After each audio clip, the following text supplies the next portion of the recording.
Good morning, सुप्रभात। जो delegates बहुत पीछे बैठे हैं वो चाहें तो आगे आ सकते हैं। यदि आपस में इंटरेक्शन करने का उद्देश्य ना हो और स्पीकर से इंटरेक्शन करने का उद्देश्य हो तो आगे आ सकते हैं। तो यंग थिंकर्स कॉन्क्लेव के डे 2 की थीम है डिकोलोनाइजेशन, और इसका पहला सेशन अभी हम स्टार्ट करने जा रहे हैं, जिसका टॉपिक आप देख सकते हैं, ब्रेन वॉश्ड रिपब्लिक। ये सारा जो इंटरेक्शन और टॉक रहेगा ये बेस्ड रहेगा एक बुक पे। ब्रेन वॉश रिपब्लिक ये एक बुक है। अ, श्री नीरज अत्री जी और श्री मुनीश्वर सागर जी, ये दोनों इस बुक के लेखक हैं। इस पे 6-7 वर्षों की रिसर्च के बाद ये पुस्तक लिखी गई है। एनसीईआरटी की क्लास 6 से लेके 12th तक की हिस्ट्री बुक्स को एनालाइज करके, और इतिहास की 6वीं से 12वीं की किताबों की पोस्टमार्टम रिपोर्ट है ये। तो इस पे अभी चर्चा करेंगे। इसके लिए पहले मैं मंच पर आमंत्रित करना चाहूँगा आज के हमारे स्पीकर और इस बुक के ऑथर नीरज अत्री जी को। प्लीज़ मंच पर अपना स्थान ग्रहण करें। इस सेशन को चेयर करने के लिए मैं रिक्वेस्ट करना चाहूँगा प्रोफेसर राकेश मिश्रा जी से। लखनऊ यूनिवर्सिटी से आप हमारे मध्य पधारे हैं। आप प्लीज़ मंच पर आएँ और इस सेशन को चेयर करें।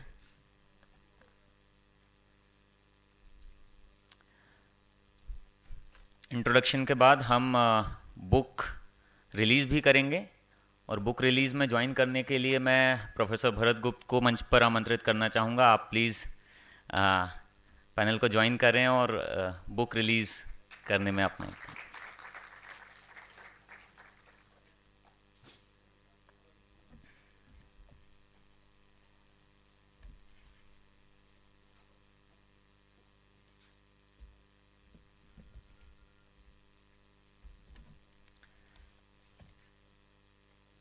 हाँ, धन्यवाद।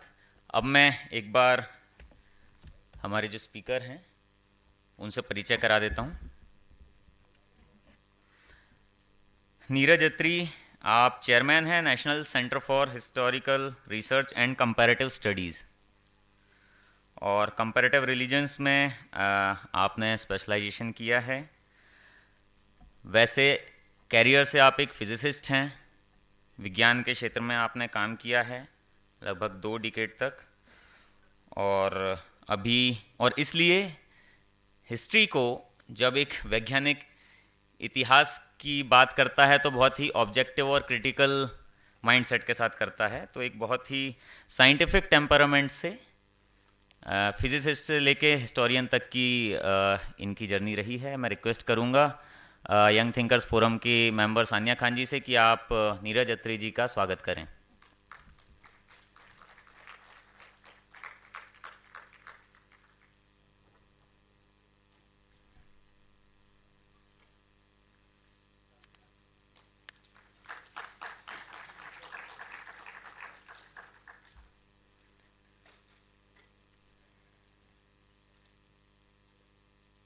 हाँ, थैंक यू सो मच।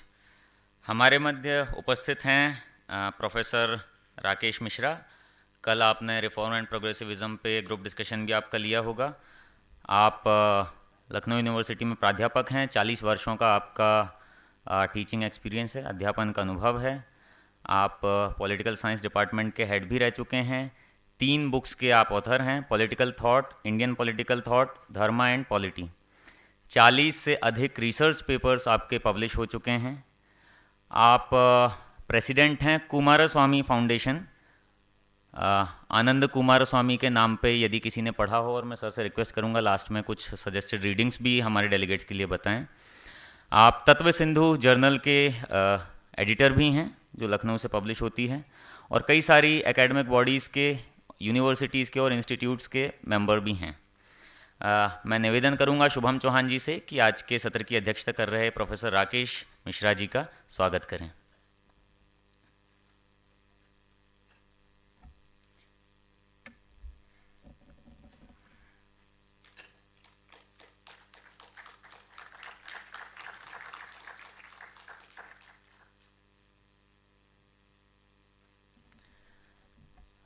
आ, आज के इस पैनल को बुक लॉन्च के लिए ज्वाइन किया है प्रोफेसर भरत गुप्त ने। प्रोफेसर भरत गुप्त का परिचय आप पिछले 2 सत्रों में, पहले और दूसरे सत्र में औपचारिक स्वागत और परिचय आप प्राप्त कर ही चुके हैं। फिर भी मैं रिक्वेस्ट करूंगा यंग थिंकर्स फोरम के मेंबर राकेश पांडे जी से कि आप प्रोफेसर भरत गुप्त का स्वागत करें। अच्छा, ठीक। Okay. So brain wash republic, India's controlled systematic deracination. एक इंस्टीट्यूशनलाइज्ड ब्रेन वॉशिंग, एक स्ट्रेटेजिक ब्रेन वॉशिंग कैसे होती है, कैसे हो रही है, और वो भी ब्लैंक माइंड्स के बीच में विद इन द सिस्टम। ये एक ऐसा टॉपिक या विषय है जिस पे बातें बहुत सारी हुई हैं, लेकिन कंक्रीट रिसर्च और डिस्कोर्स अभी तक नहीं हुआ है। नीरज अत्री जी ने, मुनीश्वर सागर जी ने, आपने 6 वर्षों तक एनसीईआरटी की हिस्ट्री टेक्स्ट बुक पे रिसर्च की, 6 वर्षों तक।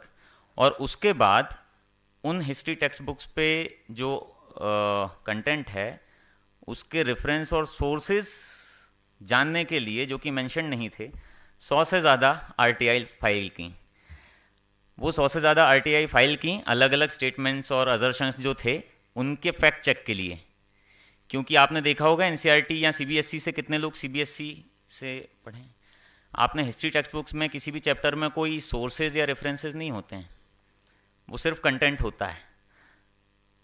तो वो असर्शन किस सोर्स, रेफरेंस या फैक्ट पे बेस्ड है ये हमें पता नहीं होता, क्योंकि ये बताया भी नहीं गया है। और वो जानने के लिए ऐसा किया, 6 वर्षों तक रिसर्च और उसके बाद 100 से ज़्यादा आरटीआई फाइल की, और उनके जवाब मांगे गए सीबीएसई से, एनसीईआरटी से।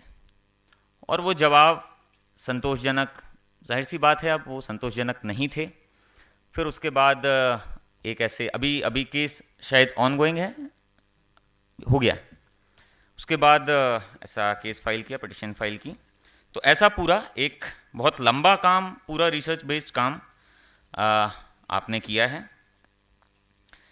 कि एजुकेशन सिस्टम को कैसे कॉम्प्रोमाइज़ किया गया है, कैसे ऐसी बुक्स कंपलसरी बनाई गई और ऐसे लोगों से बनाई गई, क्योंकि हिस्ट्री राइटिंग तो बेसिक एक उसकी रिक्वायरमेंट है कि न्यूट्रल होनी चाहिए। लेकिन हमारे जो एमिनेंट हिस्टोरियंस, जो एक्सपर्ट हिस्टोरियंस जो होने चाहिए, वो प्रोपेगेंडिस्ट रहे। तो इसलिए जो हिस्ट्री टेक्स्ट बुक्स में एरर्स जो हैं, these are errors by design. ये कुछ तो एरर होते हैं जो साइंस में अपन पढ़ते होंगे जो हो जाते हैं, कुछ होते हैं एरर्स बाय डिज़ाइन, स्ट्रेटेजिक। तो उनको पूरा काफ़ी अच्छे से ये बुक मैंने पढ़ी, इन्होंने बुक गिफ्ट की रिव्यू करने के लिए, और उसमें 8 चैप्टर्स में हैं। सबसे पहले मैं निवेदन करूंगा पैनल से कि इस पुस्तक का विमोचन यहाँ करने की कृपा करें। ब्रेन वॉश रिपब्लिक पुस्तक टेबल पे है, तो इस बुक का विमोचन हम करेंगे, उसके बाद टॉक शुरू करेंगे।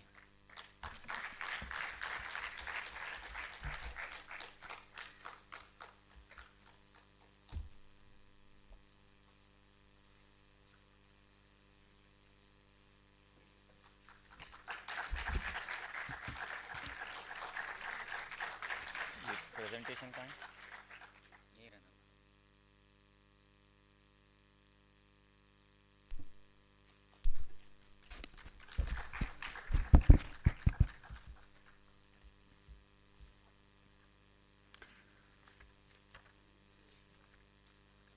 तो इस बुक में 8 चैप्टर्स में सारा जो एनालाइज किया है, रिसर्च किया है, 8 चैप्टर्स में उसको डिवाइड करने की कोशिश की गई है। पहला है ब्रेकिंग द ज्योग्राफिकल कंटिन्यूटी, दूसरा अपरूटिंग द लिंग्विस्टिक हेरिटेज, तीसरा ब्रेकिंग द सिविलाइजेशनल कंटिन्यूटी, चौथा डिस्टॉर्टिंग द लीगेसी, पांचवा the wicked Indian kings and the emancipating invaders, छठवा इंडिक ट्रेडिशंस ऑपरेस विमेन, सातवां dividing population into hostile groups, आठवां the evil Brahmins. अब सारी detail presentation के माध्यम से इस बुक का जो कंटेंट है वो नीरज जी आपको खुद ऑथर ने हमारा इनविटेशन एक्सेप्ट करके यहाँ पे आए हैं, ये बहुत ही गौरव की बात है हमारे लिए। एक बार फिर से thank you so much Neeraj for coming.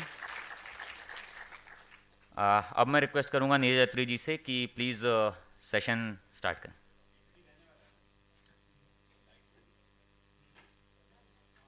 Stage की लाइट कम करवा दें।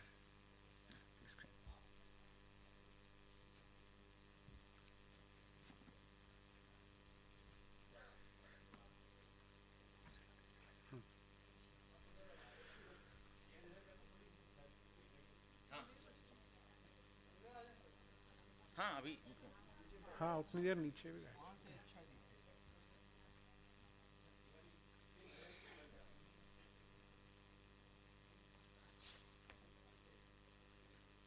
हाँ कर दीजिए।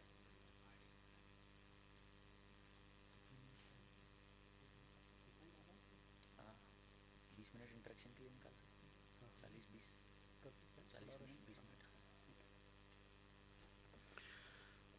धन्यवाद आशुतोष जी इतना अच्छा इंट्रोडक्शन देने के लिए, और यंग थिंकर्स फोरम जिन्होंने मुझे यहाँ पर ये प्लेटफॉर्म दिया अपनी बात रखने के लिए, उनका बहुत बहुत धन्यवाद है। और आप सबका मैं आभारी हूँ कि आपने ये समय निकाला मेरी बात सुनने के लिए। तो भूमिका काफ़ी हद तक आशुतोष जी ने बता दी है।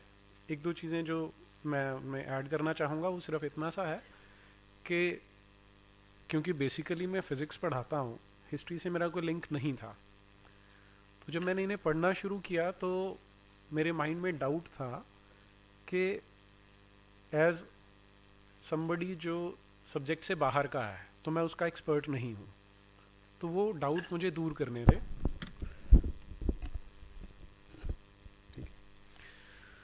उन डाउट्स को दूर करने के लिए वो आरटीआई एप्लीकेशंस लगाए गए।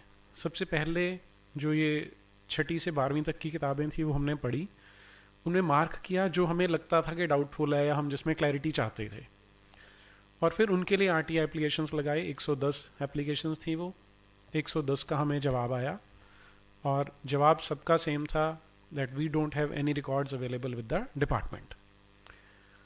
तो इनिशियली जो डाउट था वो अब थोड़ा सा कंफर्म हो गया कि इसका मतलब कुछ इसमें चीटिंग की गई है जो वो बताना नहीं चाहते। फिर हमने उसका जो नेक्स्ट स्टेप था कि अपीलेट अथॉरिटी में जाना था, प्लस हमने Punjab and Haryana high court में रिट फाइल की, ये जानने के लिए कि क्यों हमसे चीज़ें छिपाई जा रही हैं। तो कोर्ट ने कहा कि आप कोई अगर रेफरेंसेस हैं तो वो लेके आइए। फिर हमने इसमें रिसर्च करना शुरू किया। तो जो हमने आरटीए में डिमांड किया था वो सिर्फ इतना सा था कि जो आप असर्शंस दे रहे हैं, जैसे अगर आप सामने देखें तो ये क्लास 7th का, ये है क्लास 7th का पेज नंबर 10, वहाँ पे एक अमीर खुसरो की कोट है। तो हम ये जानना चाहते थे कि ओरिजिनल का हमें एक कॉपी दी जाए, किसने ट्रांसलेट किया वो ट्रांसलेटेड कॉपी हमें मिले, और किसने इसको वेट किया था कि बच्चों के सिलेबस में जाएगा। ये 3 चीज़ें हमने मांगी थी सारी आईटी एप्लीकेशंस में। तो वो हमें नहीं मिली। तब हमें इसमें सब्जेक्ट छोड़ के हिस्ट्री में आना पड़ा कि इसकी रिसर्च करके देखते हैं, और उसका रिजल्ट आपके सामने जो किताब है वो है। अब ये इशू मेरे ख्याल से बहुत सीरियस है।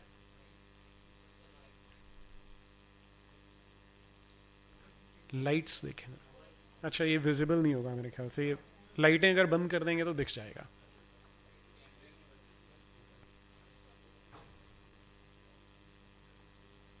अच्छा, वो बाद में नहीं एडिट करके डाल पाएंगे? अच्छा ठीक है, ठीक है, चलिए मैं वो रीड कर दूंगा, जो भी कंसर्न पोर्शन है मैं पढ़ता जाऊंगा उसको, तो उससे आपको समझ में आ जाएगा। इनिशियली मैं सोशल स्टडी में बहुत ख़राब था अपने स्कूल टाइम में, और हिस्ट्री में तो मैं लगभग डफर होता था, मुझे बिल्कुल पसंद नहीं थी हिस्ट्री। तो और आई यूज़ टू थिंक कि ये ऐसा बेकार सब्जेक्ट है जिसे पढ़ाना नहीं चाहिए, ऐसे बच्चों का टाइम वेस्ट होता है। ये मेरी आज से 15 साल पहले की थॉट है जो मैं शेयर कर रहा हूँ। लेकिन आज मेरा मानना ये है कि अगर जैसे हम बात करते हैं कि हमारे नेशन को एक विश्व गुरु बनना है या राइज करना है, वर्ल्ड पावर बनना है, तो उसका एक बहुत बड़ा जो सोर्स है वो हिस्ट्री बुक्स हैं। अभी आशुतोष जी जब इंट्रोडक्शन दे रहे थे तो उन्होंने कहा था कि हिस्ट्री न्यूट्रल होनी चाहिए। अब दुनिया भर में आप अगर हिस्ट्री बुक्स देखेंगे तो न्यूट्रल कहीं नहीं होती हैं, क्योंकि उसमें जो भी देश होता है वो अपना एक ग्रैंड नैरेटिव बनाता है कि ये हमारा देश है, ये इसकी चीज़ें जिन पे हमें गर्व करना है, ये चीज़ें बच्चों में डाली जाती हैं। तो इस हिसाब से जो हिस्ट्री है वो हमेशा प्रो नेशन प्रो स्टेट होती है। हमारी भी जो ये हिस्ट्री बुक्स हैं बायस्ड हैं, लेकिन अनफॉर्चुनेटली ये बायस उससे बिल्कुल उल्टा है। इसमें बच्चों में कॉन्फिडेंस नहीं डाला जा रहा, उनके उस कॉन्फिडेंस को तोड़ा जा रहा है, जो हमारे लिए ज़्यादा सीरियस इशू होना चाहिए। और आज मैं ट्राई करूँगा जितना मेरे पास टाइम है कि आपको एक ओवरव्यू दे सकूँ इसका। अभी जो कोट आप देख रहे हैं, मैं पढ़ रहा हूँ इसको क्योंकि कुछ लोगों को शायद देखने में प्रॉब्लम है। इन 1318 the poet Amir Khusro noted that there was, ये एनसीईआरटी ने अपनी ओर से लिखा है, फिर उसका कोट शुरू होता है। A different language in every region of this land, Sindhi, Lahori, Kashmiri, Dwar Samudri in southern Karnataka, Telangana, Gujari, Mabari, Gauri, Awadhi in eastern Uttar Pradesh and Hindavi in the area around Delhi. अब यहाँ पे वो जो चीज़ कोट कर रहे हैं वो सिर्फ ये है कि यहाँ पे अलग अलग लैंग्वेजेस हैं। इसमें मैं आपका जो ध्यान दिलाना चाहता हूँ, यहाँ पे दो वर्ड्स हैं, every region of this land, ये हमारे लिए इंपॉर्टेंट है। अब मैंने इसका कंपैरिजन किया जो एक्चुअली में अमीर खुसरो ने बोला था। अब उसने पर्शियन में किया था, मुझे पर्शियन नहीं आती, तो उसकी इंग्लिश ट्रांसलेशन है जो दो अंग्रेज़ हिस्टोरियंस से एलियट एंड डॉसन, उन्होंने की हुई है, आज से लगभग 150 साल पहले की थी। तो ये उसकी ट्रांसलेशन है। As I was born in Hind, I may be allowed to say a word respecting its languages. There is at this time in every province a language peculiar to itself and not borrowed from any other. अब इसमें मैंने दो word highlight किए हैं, Hind and province. इसको आप उनकी translation से कंपेयर कीजिए, every region of this land. ना तो हिंद बताया है और ना ही उसके प्रोविंसेस हैं ये बताया है। उसका रीज़न क्या है? वो एक ऐसी इमेज क्रिएट करना चाहते हैं आप सब, क्योंकि मैं बड़ा खुश हूँ आप लोगों को देख के, क्योंकि आप उसी एज ब्रैकेट के हैं जो ये किताबें पढ़ के आए हुए हैं। अब इसमें जो सबलिमिनल, जो हिडन मैसेज है वो ये है कि India was never a United country और इसके प्रोविंसेस नहीं होते थे। लेकिन अगर आप अमीर खुसरो का कोट एज इट इज़ देखेंगे तो आपको दोनों चीज़ें क्लियर हो जाएंगी कि वो हिंद की बात कर रहा है। अब मैंने कहा कि ये हमारे ग्रैंड नैरेटिव से उल्टा जा रहे हैं।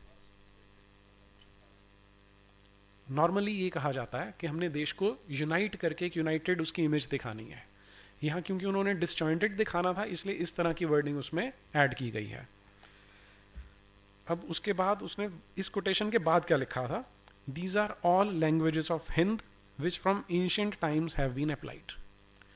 तो अमीर खुसरो का सिर्फ ये एक पेज आपको बताने के लिए सफिशिएंट है कि ये देश कितनी पुरानी इसकी सिविलाइजेशन है और कितनी इसमें डाइवर्सिटी हमेशा शुरू से ही रही है।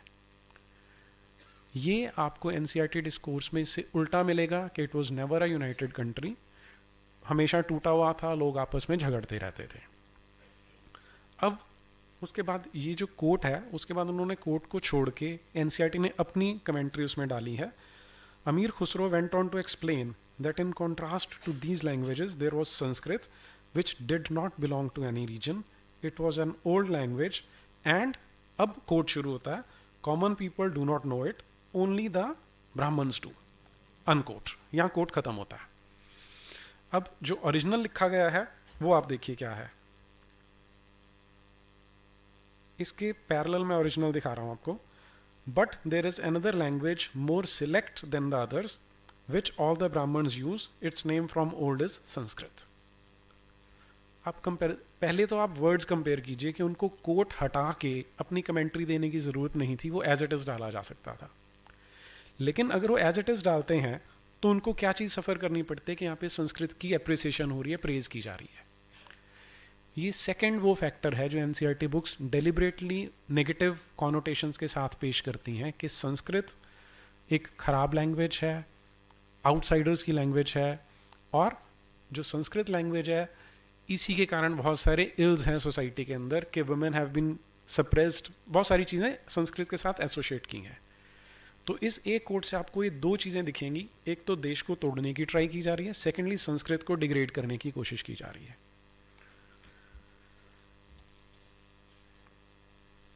हाँ, फिर एक, अब मेरा ये मानना है एज अ टीचर, कभी जब मैं इनकी बात करता हूँ तो हमेशा ना भीड़ में से लोग उठने शुरू होते हैं। कोई बोलेगा कि ये तो कम्युनिस्ट है, कोई बोलेगा ये संघी है। तो ये हमेशा उनको ना पॉलिटिसाइज करने की कोशिश की जाती है। एज अ टीचर मेरा मानना है कि सिर्फ दो ही चीज़ें हो सकती हैं, या तो जो आप पढ़ा रहे हो वो सच है, या जो पढ़ा रहे हो आप झूठ है।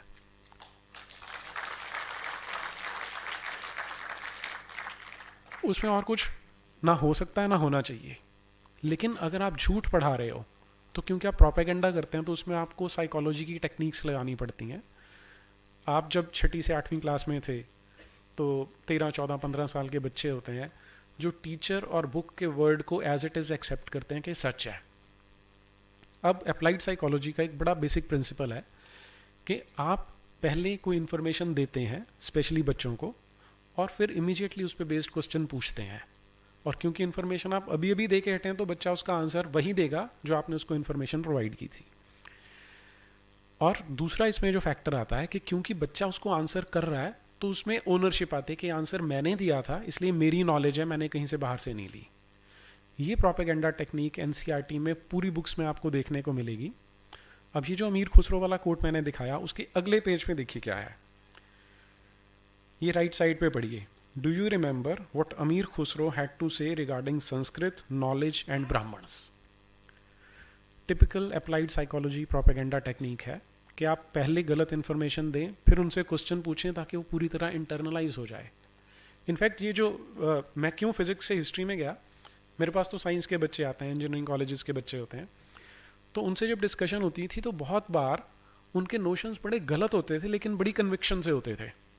जैसे एक इंजीनियरिंग 3rd ईयर का बच्चा था, आर्यंस की कोई बात चली तो बोला सर हम तो आर्यंस की संतान है जो बाहर से आए थे। तो मैंने उससे पूछा कि how are you so confident. कहता सर मुझे पता नहीं पर मैं कॉन्फिडेंट हूँ। अब इस तरह की ब्रेन वॉशिंग हमेशा बचपन में शुरू होती है, और इस तरह से जब क्वेश्चन पूछ के आपने आंसर दिया होता है तो आप उसकी ओनरशिप लेते हैं कि मेरी नॉलेज है और ये सच है।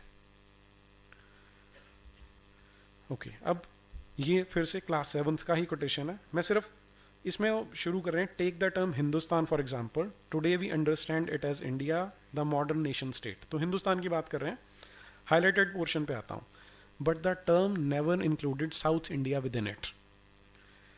और लास्ट में है, the term Hindustan did not carry the political and national meanings which we associate with it today. फिर से सेम मैसेज है कि साउथ इंडिया अलग था, वो इंडिया हिंदुस्तान का पार्ट ही नहीं था कभी भी, और ये नेशन कभी यूनाइटेड नहीं था।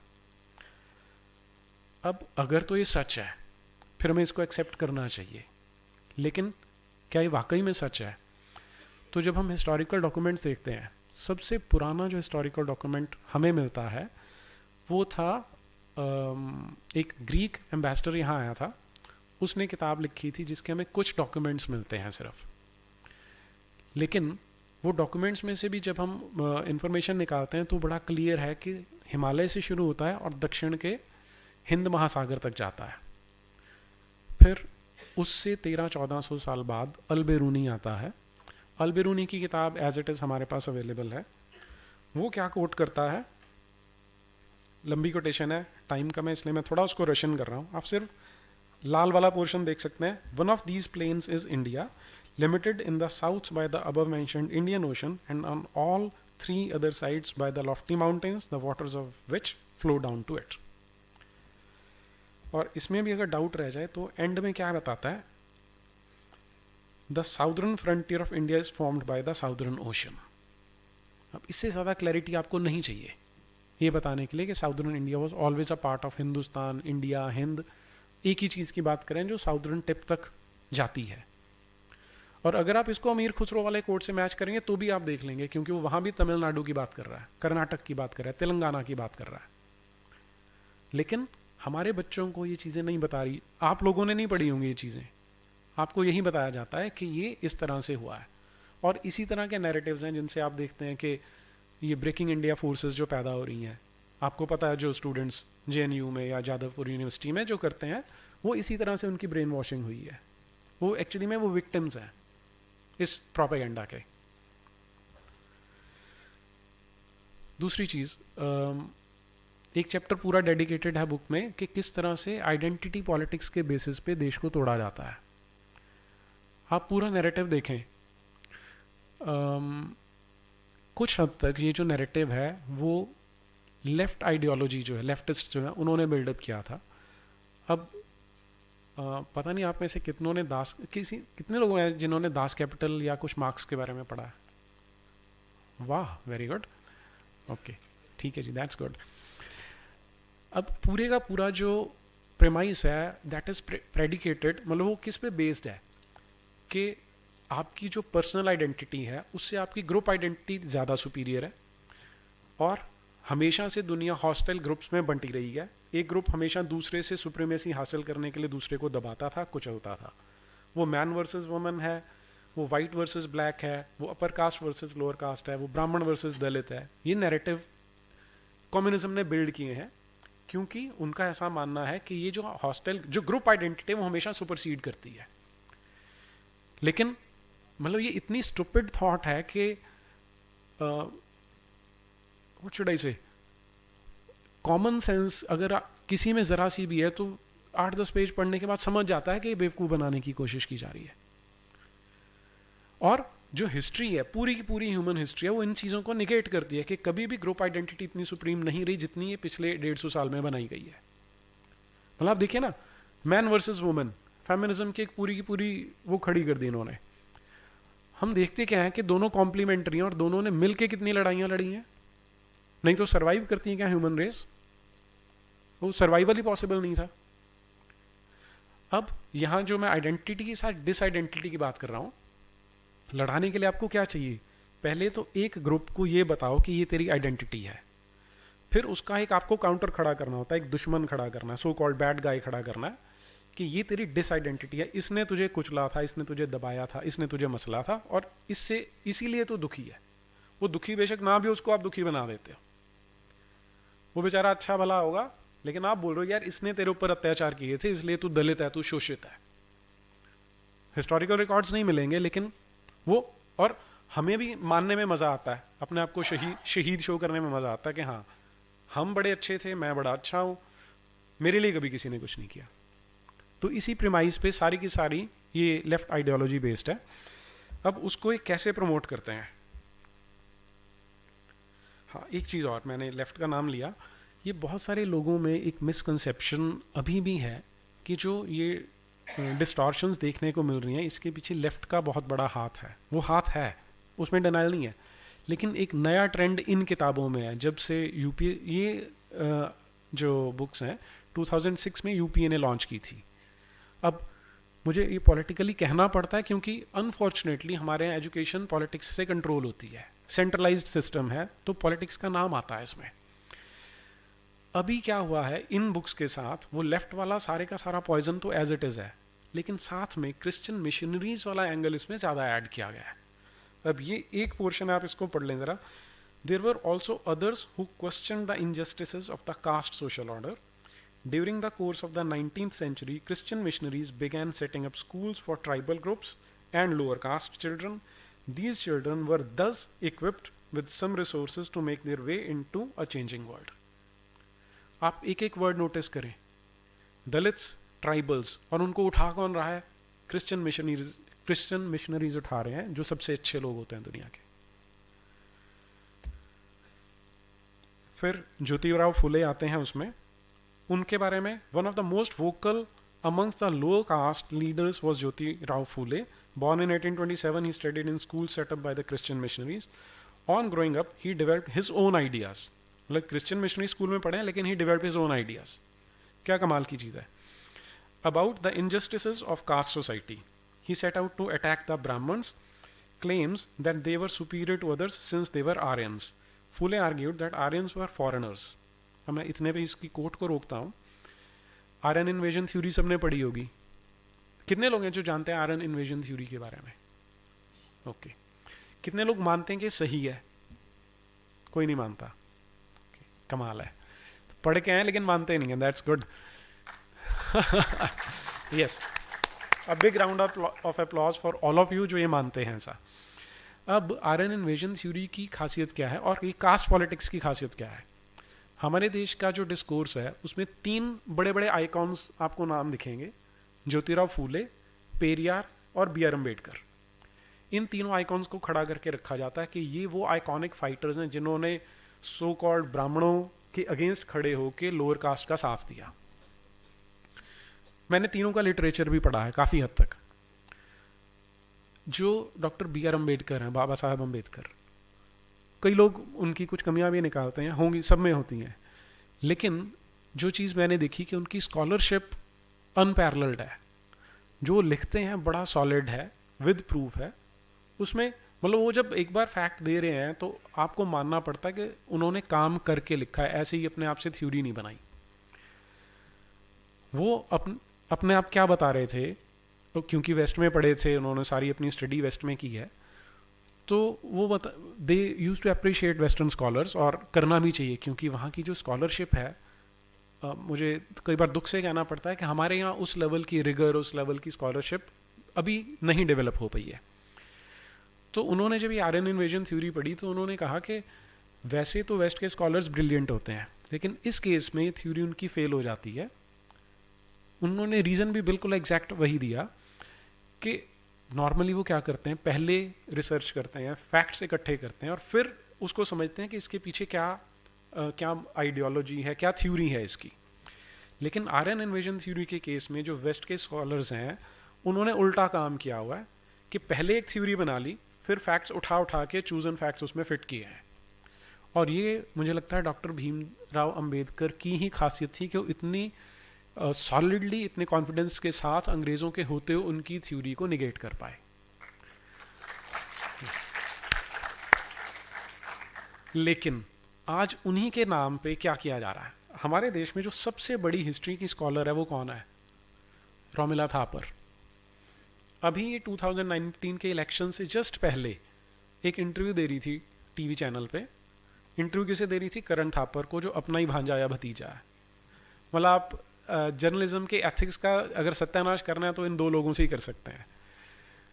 तो उसमें वो क्या कर रही है, इससे उल्टा बोल रही है बाबा साहब। वो अपने आप को बोलती है कि मैं बाबा साहब अम्बेडकर की फॉलोअर हूँ, उनकी फ़ैन हूँ, और उसी ने सारी जो कास्ट कन्फ्लिक्ट्स हैं इसका डिस्कोर्स खड़ा करने में हेल्प की है। और उसने इससे बिल्कुल उल्टा बोला, कहती कि ये आजकल क्या हो रहा है कि आर्यन इन्वेजन थ्योरी को एक्सेप्ट नहीं किया जा रहा। क्यों नहीं किया जा रहा? क्योंकि इन्होंने जो थ्योरी है उसमें फैक्ट्स अपने हिसाब से डाल दिए हैं। तो एग्जैक्टली ऑपोजिट टू बाबा साहब अम्बेडकर। इस लेवल की ब्रेन वॉशिंग ये हिस्टोरियंस पिछले कई साल से करते आए हैं। और हाँ, एक चीज़ जो मैंने बीच में मिस कर दी थी, जब हमने ये रिट पिटिशन कोर्ट में डाला तो उन्होंने कहा कि आप ना इसकी एक रिप्रेजेंटेशन एनसीईआरटी को भेजो कि वो क्या रिस्पॉन्स देते हैं।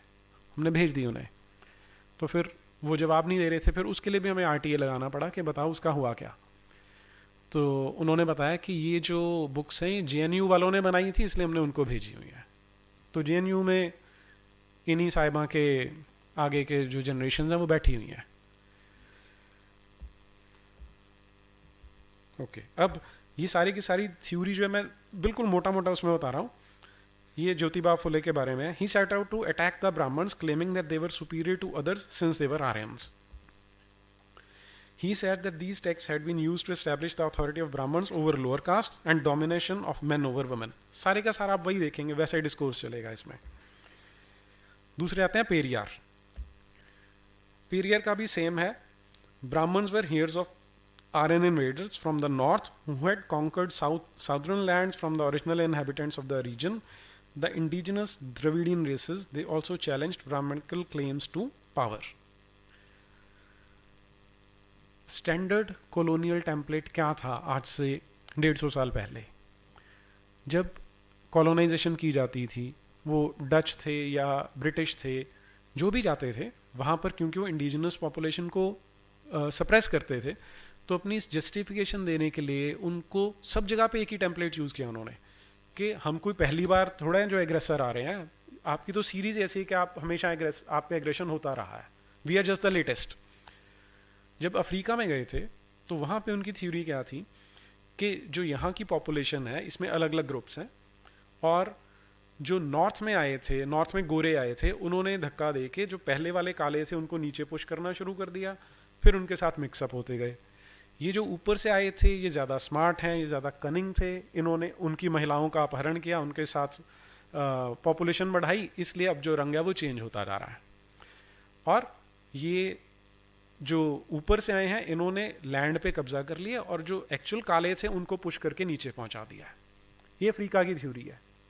अब आप इसको as word by word India में लगाना चाहेंगे तो आर्यंस बाहर से आए थे, वो ब्राह्मण थे, वो गोरे रंग के थे, ओरिजिनल द्रविडियन थे, उनको नीचे पुश करते गए, द्रविडियन बेचारे नीचे चले गए हैं, और अब मिक्स रेस है इसलिए गोरे और काले के बीच का रंग यहाँ पे आ गया है।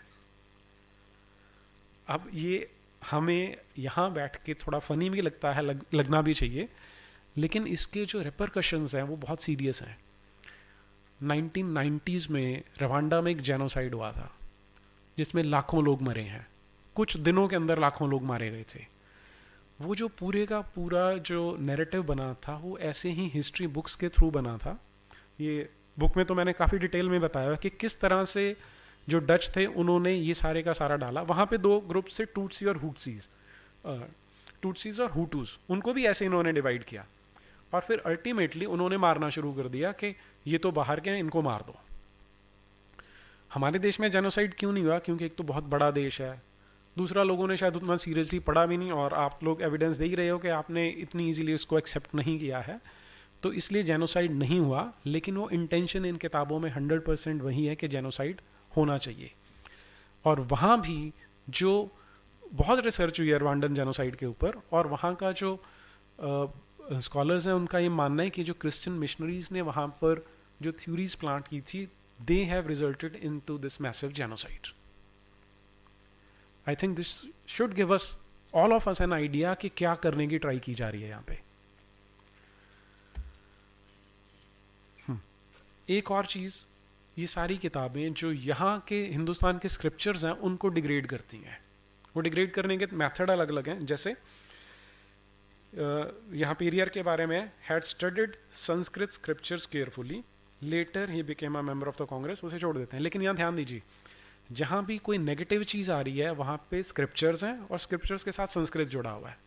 इसे कहा जाता है गिल्ट बाय एसोसिएशन। क्या आप एक वर्ड को बार बार वहाँ जोड़ते जाएंगे तो लोगों के माइंड में ये आएगा कि संस्कृत इज द कल्प्रेट या Sanskrit scriptures are the culprit. अब किसी भी सभ्यता के, अगर आपको सभ्यता गिरानी है तो उसके पिलर्स क्या होते हैं? उसके इंटेलेक्चुअल्स जिन्होंने उसको बनाया था। हमारे देश में उनका नाम ब्राह्मण होता था, उनको नेगेटिव लाइट में शो करना है। वहाँ का जो कल्चरल इथोस है, जो सोशल कल्चरल मिल्यू जो बिल्डअप हुआ इतने सालों में, इतनी सेंचुरीज में, वो कहाँ होगा? वो उनकी बुक्स में होगा। तो उनको भी डिग्रेड करना है, उस पिलर को भी स्ट्राइक करो। तीसरा, किसी भी सभ्यता को, संस्कृति को, सिविलाइजेशन को कैरी करती है उसकी लैंग्वेज को डिस्ट्रॉय कर दो।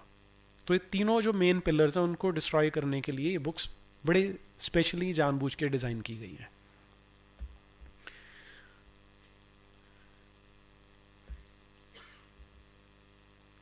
अब ये मैं वही चीज़ बार बार रिपीट होगी, लेकिन इसमें भी एक गोइबल्स का नाम सुना हुआ है?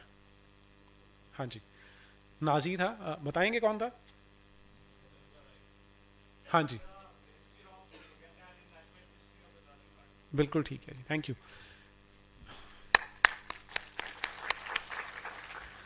मिनिस्टर ऑफ प्रोपेगेंडा, उसकी एक स्टेटमेंट थी कि अगर आप लोगों को बार बार बताते रहोगे कि ये स्क्वायर नहीं है, सर्कल है, हालांकि वो स्क्वायर है, तो लोग मानना शुरू कर देंगे।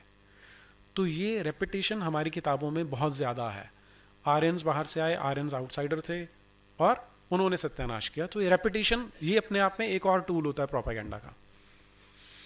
हमने जब ये आरटीआई लगाई थी तो उसमें एक चीज़ मैंने ये भी पूछी थी कि आपने जब ये ज्योतिबा फुले का या पेरियार का डाला और उनकी आयरन इन्वेजन थ्योरी डाली, लेकिन आपने बाबा साहेब अम्बेडकर वाली नहीं डाली, तो क्यों ऐसा किया? तो उनका रिप्लाई क्या आता है? वो एक्सपेक्टेड था मुझे कि यही आएगा कि हम बताना चाहते थे कि ये दोनों लोगों के विचार क्या थे। उसमें हमारा एक पॉइंट ये भी था कि आपने उसमें वो डिस्क्लेमर क्यों नहीं डाला कि थ्योरी उनकी है। बोले हम चाहते हैं कि लोग जो स्टूडेंट्स हैं वो जाने कि ये जो सोशल रिफॉर्मर्स थे ये क्या सोचते थे। तो इतनी स्मार्टली और इतनी बेशर्मी से इन लोगों ने काम किया है। और बाबा साहेब का क्योंकि हमने उनको वैसे ही वहाँ पे काफ़ी सारा वो दिया हुआ था स्पेस, इसलिए और नहीं दे सकते थे।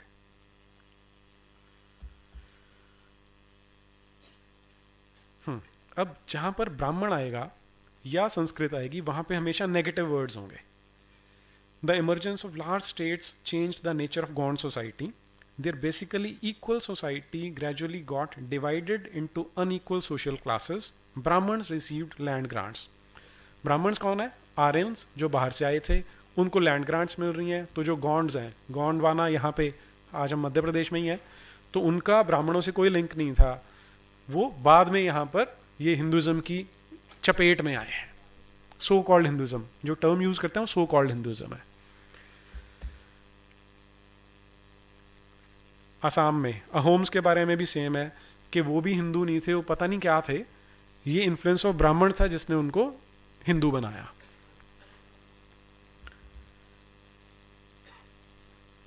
बंगाल में during 4th century began to settle Brahmins. कि पूरे देश में उन्होंने यही कहा है कि ये तो टूटा फूटा देश था, सारे एक दूसरे से लड़ रहे थे, लेकिन ब्राह्मण, ये चलाक ब्राह्मण आए ऊपर से गोरे रंग वाले, इन्होंने संस्कृत में टेक्स्ट लिखे और उन्होंने ये सारे का सारा जो सोसाइटी है उसको डिवाइड किया है.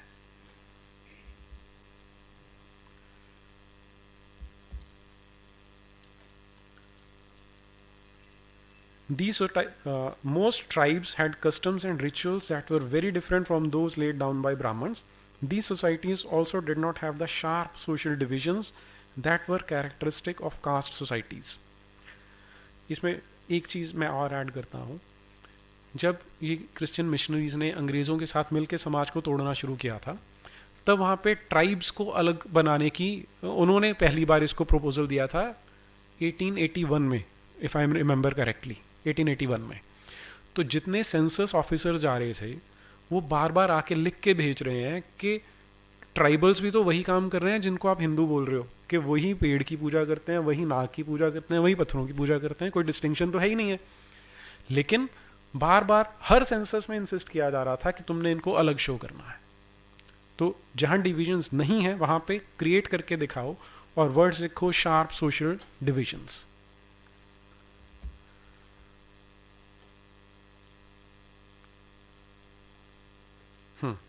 The rise of Rajput clans to the position of rulers set an example for the tribal people to follow.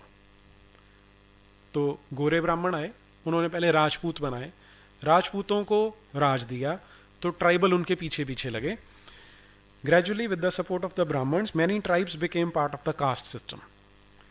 But only the leading tribal families, अब क्योंकि ये भी पूरा नहीं करना, ट्राइब्स को लड़ाना तो है ही है, but only the leading tribal families could join the ruling class. A large majority joined the lower jatis of caste society. On the other hand, many dominant tribes of Punjab, Sindh and northwest frontier had adopted Islam quite early. They continued to reject the caste system. The unequal social order prescribed by orthodox Hinduism was not widely accepted in these areas. तो picture clear हो रही है कि यहाँ सब गंद मचा हुआ था, अब बाहर से इस्लाम आता है तो लोगों ने उसको एक्सेप्ट करना शुरू कर दिया है.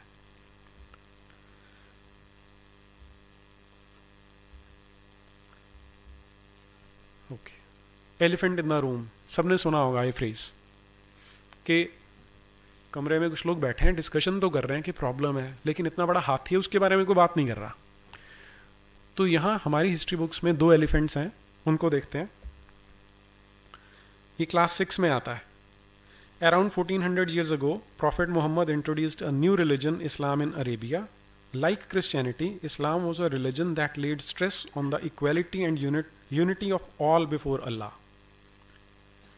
तो पहले क्या है, यहाँ सब लड़ रहे हैं, मार काट रहे हैं, एक दूसरे को बंटे हुए हैं, अनइक्वल हैं. लेकिन अब इस्लाम आया, उससे पहले जो क्रिश्चियनिटी थी वो भी ऐसे थे, विच लेड स्ट्रेस ऑन इक्वालिटी. अब same is for Christianity. About 2000 years ago, Christianity emerged in West Asia. Jesus Christ was born in Bethlehem, which was then part of Roman Empire. Christ's teaching were that he was the savior of the world. He also taught people. Here are फिर उन्होंने एक verse उसमें से दे दी Bible में से, और Christ's teachings appealed to the ordinary people. तो Christianity और इस्लाम में सारा कुछ अपील करता है, हिंदुज़म में कुछ अपील नहीं करता है, because it's full of nonsense. अब ये भी अगर ये फैक्ट्स पे बेस्ड है तो हमें इसको भी एक्सेप्ट करना चाहिए, क्योंकि एजुकेशन का पर्पस क्या है कि अगर हमने कोई गलतियां की हैं तो उनसे सीख के जो नया आ रहा है उसको एक्सेप्ट करना चाहिए. अब जब इस्लाम का ट्रीटमेंट है एनसीईआरटी में, उसे देखते हैं. In Medina, Muhammad created a political order from all three sources, which gave his followers the protection they needed as well as resolved the city's ongoing civil strife. The Ummah was converted into a wider community to include polytheists and the Jews of Medina under the political leadership of Muhammad. अब यहाँ applied psychology में concept होते हैं जिसे virtue words कहते हैं. Virtue words होते हैं कि आप ऐसे वर्ड्स जानबूझ के डालते हैं जिनके साथ कोई अच्छी चीज़ जुड़ती है, एक अच्छा कॉनोटेशन, पॉजिटिव कॉनोटेशन होता है. पहले नेगेटिव वर्ड्स थे, जब इस्लाम आता है तो वो वर्च्यू वर्ड्स में चेंज हो जाता है. क्रिएटेड, अब created is positive, protection positive, as well as resolved the city's ongoing civil strife, positive. Converted into a wider community to include, inclusiveness, positive. Muhammad consolidated the faith for his followers by adding and refining rituals and ethical principles. एक एक चीज virtue words के साथ आता है. ठीक है, अब ये भी अगर सारे का सारा ठीक है तो हमें इसे भी एक्सेप्ट कर लेना चाहिए और probably we should all get converted into Islam या क्रिश्चियनिटी. लेकिन ये हिस्ट्री के साथ मैच नहीं करता. यहाँ मदीना की बात कर रहे हैं. How many of you are familiar with history of Mohammad during his part at Medina? Okay, 1 2 3 4, okay ठीक है जी. जब मदीना में शिफ्ट हुआ तो वहाँ पर पॉलीथीस थे जिनको हम मूर्ति पूजा वाले बोलते हैं, और 3 ज्यूइश ट्राइब्स थे, बनु कैनुका, बनु नज़ीर और बनु कुरैज़ा. यहाँ पे हमें एक ऐसी पिक्चर दिखाई जा रही है कि सब कुछ बचा के रखते थे, सबको इंक्लूड किया जा रहा था. एक्चुअली में मदीना आने से पहले के जो 12 साल हैं, Mohammad was trying to portray himself as a prophet. अब प्रॉफिट की कंसेप्ट हमारे देश के लिए जैसे नई है, वैसे ही मक्का में भी उस समय नहीं थी. वहाँ पे लगभग ऐसी सोसाइटी थी, मूर्ति पूजा करते थे, देवियाँ होती थी, देवता होते थे. तो आप इमेजिन करके देखो कि कल आपका एक क्लास फेलो आपको बोलता है कि शिवजी ने मुझे पैगंबर चुन लिया है, आज से शिवजी के मैसेजेस सिर्फ मेरे थ्रू आएंगे और किसी के थ्रू नहीं आ सकते, और बाकी तुम जिनकी पूजा करते हो, राम है, कृष्ण है, जीसस है, ये बेकार के लोग हैं, इनको छोड़ दो. तो हाउ विल यू रिएक्ट? क्या रिएक्शन होगा? हाँ, पहला रिएक्शन आएगा यार मजाक कर रहा है ना. वो अगले दिन भी करता है, 1 हफ्ता 10 दिन करता रहता है. तो अब आप सोचो यार पागल हो गया है, तो छोड़ इसको. अगर वो पावरफुल है, आप उसको फिजिकली कुछ नहीं कह सकते, डरा नहीं सकते, कह नहीं सकते, तो यार पागल है, छोड़ इसको, हमने क्या लेना. लेकिन फिर वो कहता है कि तेरा बाप भी गधा था, तेरा दादा भी गधा था, और जिनकी तुम पूजा करते हो वो सब बेकार हैं, जो मैं कह रहा हूं उसके अकॉर्डिंग करो, क्योंकि शिव जी का ये पैगाम मैं तुम्हें दे रहा हूं. अब थोड़ा बुरा लगने लगेगा. मक्का के लोगों के साथ उनका जो रिएक्शन है वो एग्जैक्टली ऐसा ही था. और मोहम्मद ने जो अपना ये रिलीजन स्टार्ट किया था उस टाइम जुडाइज्म के पैटर्न पे था, और उन दिनों में जो ये नमाज करते थे वो मक्का की ओर, काबा की ओर नहीं होता था, जेरूसलेम की ओर होता था. लेकिन ज्यूज इस झांसे में नहीं आए. तो जब ये मदीना शिफ्ट हुए, वहाँ पर भी 1-1.5 साल 2 साल तक ऐसा ही चलता रहा. फिर अब ज्यूज मजाक उड़ाने लगे कि ये तुम जिसको पैगंबर बना रहे हो, इसको किबला तो पता नहीं, हमसे पूछता है. अब अगर आपको लीडर बनना है तो इस तरह का टॉन्ट अगर आपके ऊपर आएगा तो आपके लिए बड़ा डेंजरस है वो. तो देन द किबला वॉज कन्वर्टेड टू काबा, कि अल्लाह की एक नई आयत आई और काबा की ओर शिफ्ट हो गया. तो अब ज्यूज के साथ एंटागोनिज्म शुरू हो गया. पहला बनु कैनुका, उनके साथ क्या करते हैं, एक झगड़ा हुआ मुसलमानों का ज्यूज के साथ. तो ये बोलते हैं, मोहम्मद बिन अब्दुल्ला उनको बोलते हैं कि भाई तुम्हें मुझे अपना पैगंबर मानना है, नहीं तो तुम्हें यहाँ से छोड़ के जाना पड़ेगा. तो उनको लगा 2 साल हुए अभी आया, क्या बिगाड़ लेगा हमारा. बोले नहीं जाएंगे. घेर लिया उनका जो किला था. अब उनको ना रसद मिल नहीं रही, ना पानी मिल रहा है, ना रोटी मिल रही है. जितना था वो ख़त्म हो गया 15 दिन में. तो उन्होंने सबमिट कर दिया कि ठीक है हम जाने को तैयार हैं. तो चले गए. उनके जो घर वर थे उन पे इनका कब्जा हो गया. 1-1.5 साल बाद बनु नज़ीर का नंबर आता है. वहाँ पर ब्लड बनी की कॉन्सेप्ट है कि अगर आपने गलती से किसी का मर्डर कर दिया है तो या तो वो आपका मर्डर करेंगे या फिर वो कुछ पैसे मांगेंगे, आप वो उनको देने वाले हो. तो मदीना के लोगों ने किसी का दो लोगों का मर्डर कर दिया गलती से, तो अब उनको ब्लड मनी पे करनी थी। तो मोहम्मद बिन अब्दुल्ला के साथ इस ज्यूइश ट्राइब का एग्रीमेंट था कि ये पैसे हमने देने हैं, तो ही थॉट कि मैं इनसे भी शेयर मांगूंगा, ज्यूज़ को शेयर देना पड़ेगा। तो ये लोग जाते हैं ज्यूज़ के उस दुर्ग में, किले में, और वहाँ उनको बोलते हैं कि you have to make partial payment of this. तो कहते हैं ठीक है, आप बैठो, हम डिस्कस करके बताते हैं। तो मोहम्मद खड़ा होता है और वापस मदीना चले जाता है, बिना किसी को बताए। तो बाकी के वापस आ जाते हैं कि क्या हो, आप वापस आ गए? बोले यहूदी तो मुझे मारने वाले थे, मुझे अल्लाह ने मैसेज दे दिया कि ये मेरे सर पे पत्थर फेंक के मुझे मारने वाले थे, तो अब हमने इनको निकालना है।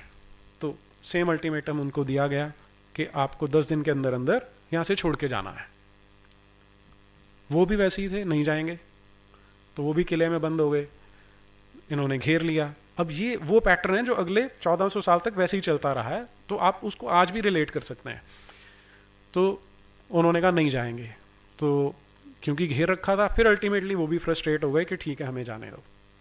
अब क्योंकि पहले एक सक्सेस टेस्ट हो चुका था, अब उनके लिए कंडीशन ज़्यादा स्ट्रिक्ट थी कि आप अपने जितने वेपन्स हैं वो सारे के सारे यहाँ पे छोड़ के जाएंगे। तो उन्होंने वेपन्स छोड़, हाँ इसमें एक चीज़ और आती है कि वो नहीं हट रहे थे, और उनके पास वहाँ पर एक रेयर कमोडिटी थी कि फर्टाइल लैंड था उनके पास, खजूर के पेड़ थे उनके। तो इन्होंने देखा नहीं निकलते, तो उन्होंने पेड़ काटने शुरू कर दिए और जलाने शुरू कर दिए। अब आज से 2000 साल पहले वर्ल्ड ओवर जो वॉर एथिक्स थे, वो वॉर एथिक्स ये थे कि आप कभी भी फसलों को नष्ट नहीं करते, महिलाओं को नहीं मारते, बच्चों को नहीं मारते, बूढ़ों को नहीं मारते। तो ये वॉर एथिक्स 2000 साल पहले तक सारी दुनिया में थे, यूनिफॉर्मली एप्लीकेबल थे, जो हम क्षत्रिय कोड ऑफ वॉर बोलते हैं। क्रिश्चियनिटी ने उसको तोड़ना शुरू किया, फिर ये पहला इंसिडेंट आया जहाँ पे इस्लाम ने उसको तोड़ा है कि वहाँ उनके पेड़ काट दिए। तो अब इन्हें पता था कि सारे हाहाकार मचेगी कि ये कैसे कर सकते हैं। एनीवे, जो ज्यूज थे उन्होंने हार मान ली कि अब हमारी जो सबसे इंपॉर्टेंट कमोडिटी थी वो इसने ख़त्म कर दी है, तो वहाँ से चले गए। अब ये सारे का सारा वहाँ मदीना में हो रहा है, लेकिन आप उसका पोर्ट्रेयल यहाँ पे देखेंगे तो उससे बिल्कुल उल्टा है।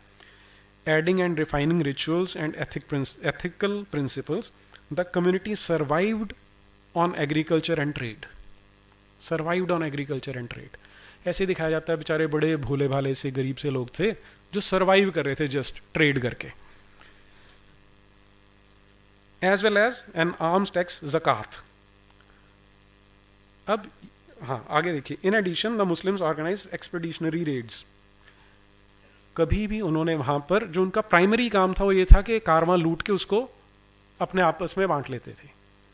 और ये जो सेकंड वाला मैंने इंसिडेंट बताया बनु नज़ीर वाला, इसका रेफरेंस कुरान में भी देखने को मिलता है। चैप्टर 59 वर्स 2 वही तो है जिसने कुफार अहले किताब को पहले हश्र में उनके घरों से निकाल बाहर किया। मुसलमानों, तुमको तो ये वहम भी ना था कि वे निकल जाएंगे, और वह लोग ये समझे हुए थे कि उनके किले उनको खुदा के अजाब से बचा लेंगे, मगर जहाँ से उनको ख्याल भी ना था खुदा ने उनको आ लिया और उनके दिलों में मुसलमानों को रौब डाल दिया कि वह लोग खुद अपने हाथों से और मोमिनीन के हाथों से अपने घरों को उजाड़ने लगे। तो ए आँख वालों, इबरत हासिल करो। मतलब this is depicted as some sort of a victory of Allah, कि हमने उनको निकाल दिया है तो ये विक्ट्री है हमारे लिए। और खुदा ने उनकी किस्मत में ज़िला वतनी यानी माइग्रेशन ना लिखा होता तो उन पर दुनिया में भी दूसरी तरह अजाब करता, और आखिरत में तो उन पर जहन्नुम का अजाब है ही। तो all sanction is coming from Allah, के जो तुमने किया है दैट इज़ वेरी गुड, और ऐसा करना चाहिए था। नेक्स्ट वर्स इसी की, ये इसलिए कि उन लोगों ने खुदा और उसके रसूल की मुखालफत की, और जिसने खुदा की मुखालफत की तो खुदा बड़ा सख्त अजाब देने वाला है। खजूर का दरख्त, अब मेन चीज़, खजूर का दरख्त जो तुमने काट डाला या ज्यों का त्यों से उनकी जड़ों पर खड़ा रहने दिया, तो खुदा ही के हुक्म से, और मतलब ये था कि वह नाफरमानों को रुसवा करे। अब आप कंट्रास्ट देख लो कि इसकी डिपिक्शन कैसी है और ब्राह्मणों की या हिंदुज़म की डिपिक्शन कैसी थी। आशुतोष जी, डू वी हैव टाइम या ओवर? ठीक है, मेरे ख्याल से टाइम ओवर हो गया, तो मैं अभी यहाँ प्रेजेंटेशन ख़त्म कर रहा हूँ। क्वेश्चंस किसी के हैं तो वी कैन डिस्कस। हाँ जी,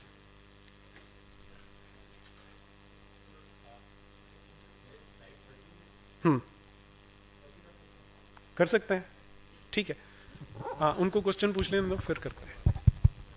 sir basically I have two questions. Hmm, first is एक आर्यन इन्वेजन पे जो आपने बात कही है, तो दो तीन थ्योरीज हैं, एक मैक्स मिलर की थ्योरी, एक सेंट्रल एशिया मेनोर की थ्योरी, एक सिंधु वैली की जो थ्योरी है, वो तीन थ्योरीज हैं।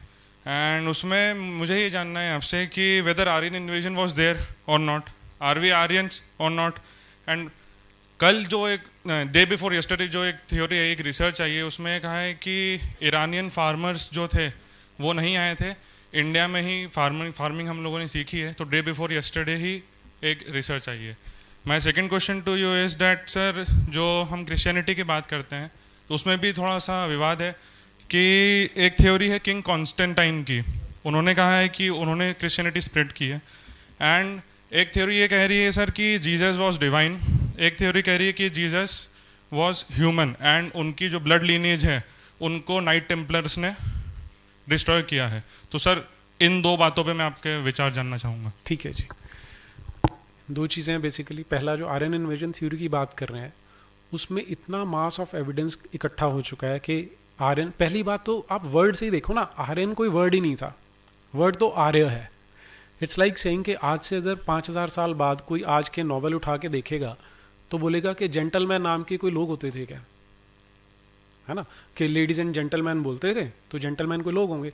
आर्य तो anybody who is having noble qualities was known as an Arya, right. अब जहाँ तक आर्यन इन्वेजन थ्योरी की बात है, उसमें सबसे बड़ा फ्लॉ क्या है, जो दो लाइन में ही समझ में आ जाता है, कि वो बाहर से आए, यहाँ आके सेटल हुए और उन्होंने वेद लिखे, राइट। अब उनका जो पीरियड है वो 1500 BC है अकॉर्डिंग टू एनसीईआरटी बुक्स। अब जो सरस्वती, और उसमें 32 जगह पे मेरे ख्याल नंबर ठीक है, 32 बार सरस्वती नदी का रेफरेंस आता है। अब सरस्वती नदी 3500 BC में लुप्त हो गई है, राइट। दैट मीन्स कि 2000 साल बाद कहीं से चल के एक ग्रुप आता है, वो जहाँ से चल के आया वहाँ पे उसका कोई रेफरेंस नहीं है, वहाँ कोई लैंग्वेज नहीं है, वो यहाँ आता है, एक नदी जो 2000 साल पहले लुप्त हो चुकी है उसके बारे में लिखता है, ऐसी भाषा में लिखता है जो उसने अब आके गढ़ी है। तो आप अपने आप सोच के देखो, इज इट पॉसिबल? इसमें एक भी चीज़ पॉसिबल है नहीं है। तो there was never any Aryan invasion theory, there were never any Aryans. आर्य होते थे वो आप ही लोग हैं, हम ही लोग हैं आर्य।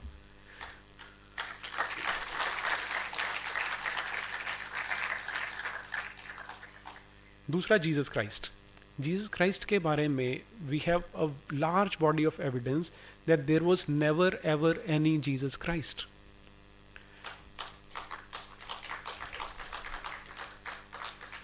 उसको आप बाइबल से ही पढ़ के देख लें। बाइबल में देखिए, बाइबल में जितनी किताबें, उनमें से 4 को मिला के गॉस्पेल्स कहा जाता है, और जो फंडामेंटल क्रिश्चियंस हैं उनका कहना है कि ये 4 उसके डिसाइपल्स थे, उसके फॉलोअर्स थे, जो उसके साथ रहते थे, और उन्होंने जो देखा, जो सुना, वो लिखा, राइट। अब ये चारों गॉस्पेल्स ही आपस में मैच नहीं करते, तो जब वही मैच नहीं करते तो जीसस क्राइस्ट, और अब तो ये भी पता लग गया कि 300-400 साल तक बाइबल लिखी जाती रही, और फाइनल बाइबल लगभग 500 साल बाद जो आज हम देखते हैं वो तब आई है। तो वो क्वेश्चन ही खत्म हो जाता है, जीसस क्राइस्ट ही जब नहीं है तो उसकी आप बात कैसे करेंगे।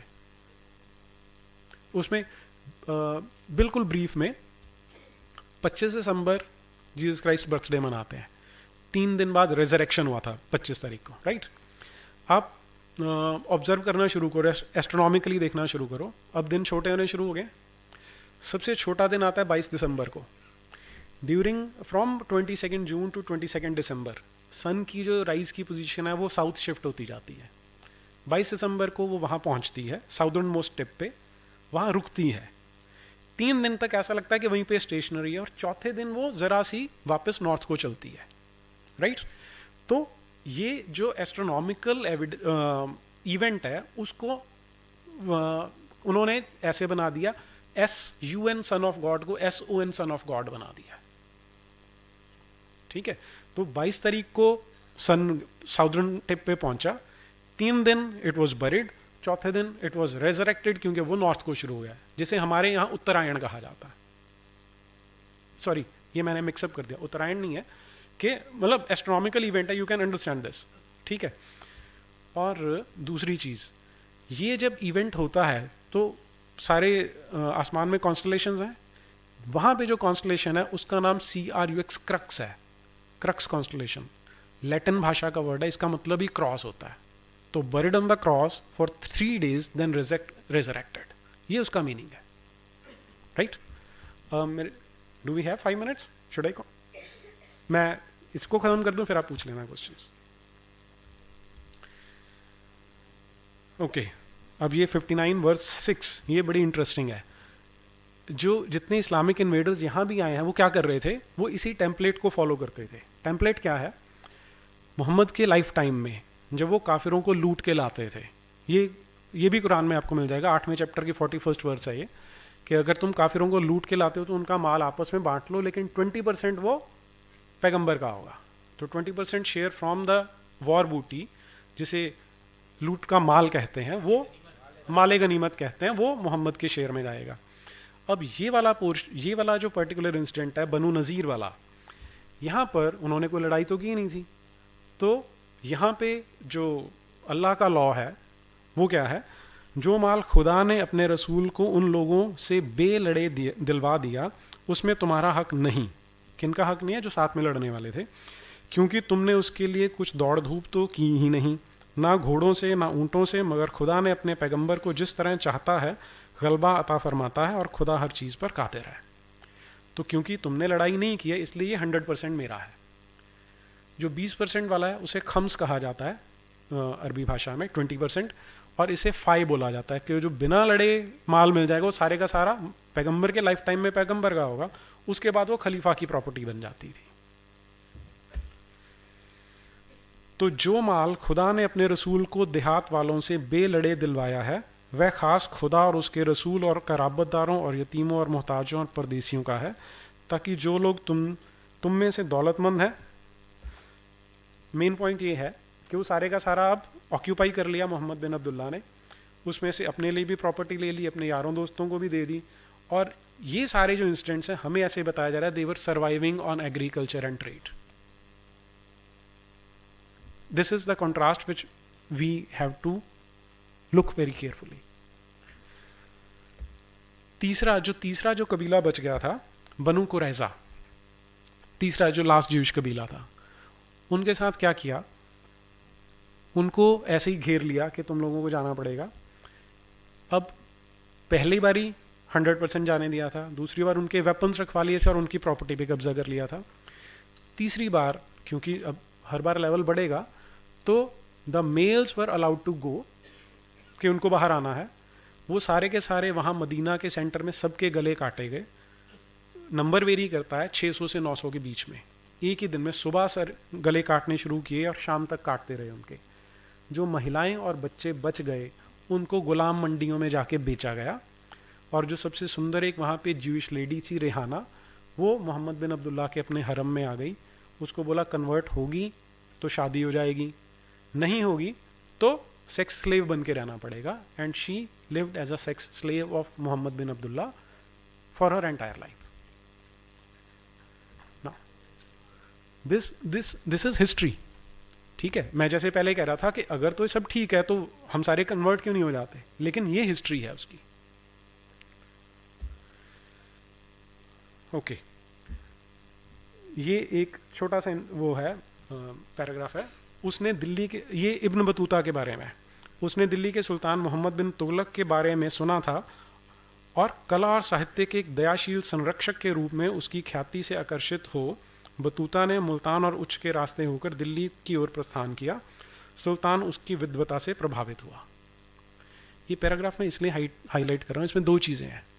पहला कि जो मोहम्मद बिन तुगलक है वो कैसा है, कला और साहित्य के एक दयाशील संरक्षक के रूप में है। और दूसरा वो उसकी इब्न बतूता की विद्वता से प्रभावित होता है। तो दो बहुत ही अच्छे डिसेंट लोग हैं, बहुत ही बढ़िया लोग हैं ये अकॉर्डिंग टू एनसीईआरटी है। लेकिन हिस्टोरिकल डॉक्यूमेंट्स क्या बोलते हैं, एक ऑथर है सईद अतर अली रिजवी, उनकी किताब से कोट करता हूं मैं सुल्तान के बारे में। उसका चरित्र ये बादशाह अत्यधिक दान तथा रक्तपात के लिए प्रसिद्ध है। कोई दिन ऐसा व्यतीत नहीं होता जिस दिन उसके द्वार के समक्ष कोई ना कोई दरिद्र धनी ना हो जाता हो अथवा किसी ना किसी जीवित की हत्या ना कर दी जाती हो। ये है pattern of arts and culture, ये उसकी सच्चाई है और उन्हीं की किताबों में से। और जो विद्वान आया है इब्न बतूता, उसके बारे में भी रेफरेंस यहीं पे मिलता है। यहाँ पे अल्लाह को ईश्वर लिख दिया है। ईश्वर की कृपा से संदापुर पर विजय प्राप्त हो गई। भाग्य ने मुसलमानों की सहायता की। हम तलवारें हाथ में लिए हुए आगे बढ़े। अधिकतर काफिरों ने अपने राजा के किले में शरण ले ली। हमने उसमें आग लगा दी। ये कला का विद्वान है जो अपने बारे में बता रहा है। हमने उसमें आग लगा दी, इस पर उन्हें निकलना पड़ा। हमने उन्हें बंदी बना लिया। सुल्तान ने उन्हें क्षमा करके उनकी स्त्रियों तथा बालक उन्हें लौटा दिए। उनमें से 10,000 को सुल्तान ने संदापुर के निकट निवास करने के लिए स्थान प्रदान कर दिया। सुल्तान राजभवन में ठहरा और उसने आसपास के घर में अपने दरबारियों को निवास करने के लिए दे दिए। उसने मुझे एक युवती जो बंदी बना ली गई थी प्रदान कर दी। उसका नाम लेमकी था, मैंने उसका नाम मुबारका रखा। तो ये रेपिस्ट्स हैं जिनको कला के विद्वान के रूप में पेश किया जाता है।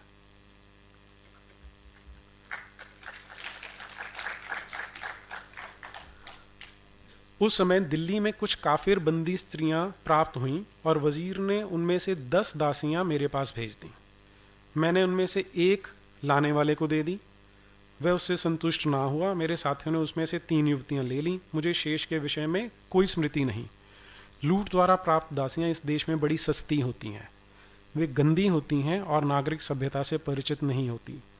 सीखी सिखाई लौंडियां भी यहाँ बड़ी सस्ती हैं, अतः बंदी लौंडियों को मोल लेने की किसी को आवश्यकता नहीं होती।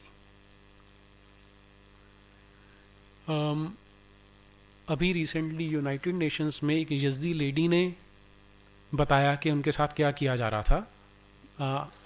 आई don't know whether you are aware of not.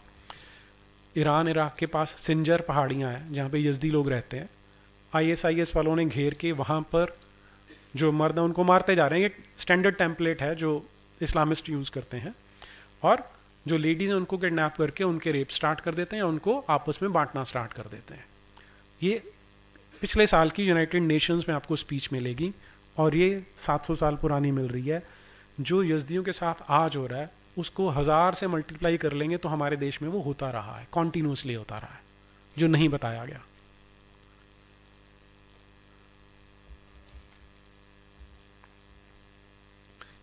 Eid के दिन क्या होता था?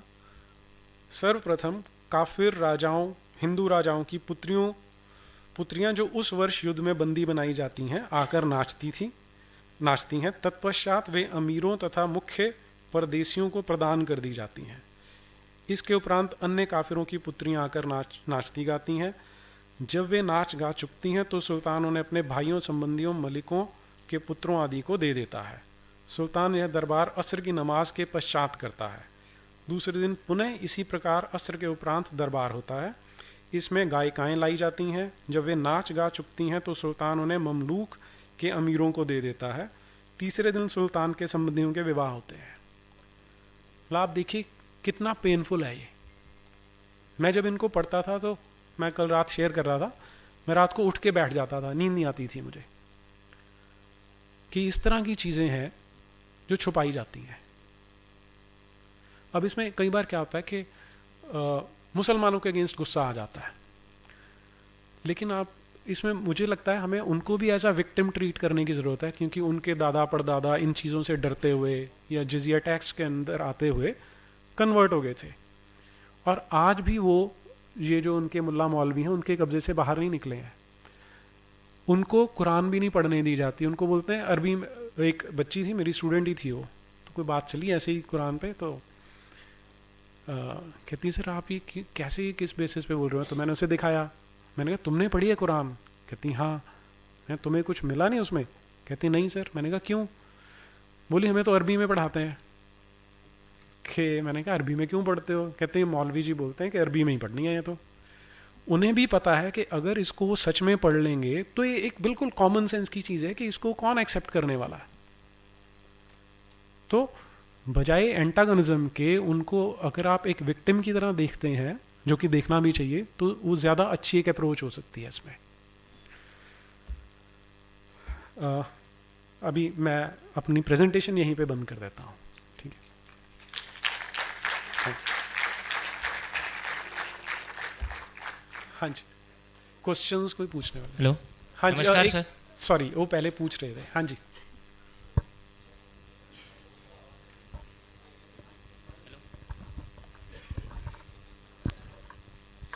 सर हम लोग स्टार्टिंग में आपने एक टॉपिक स्टार्ट किया था आइडेंटिटी और डिसआइडेंटिटी पे।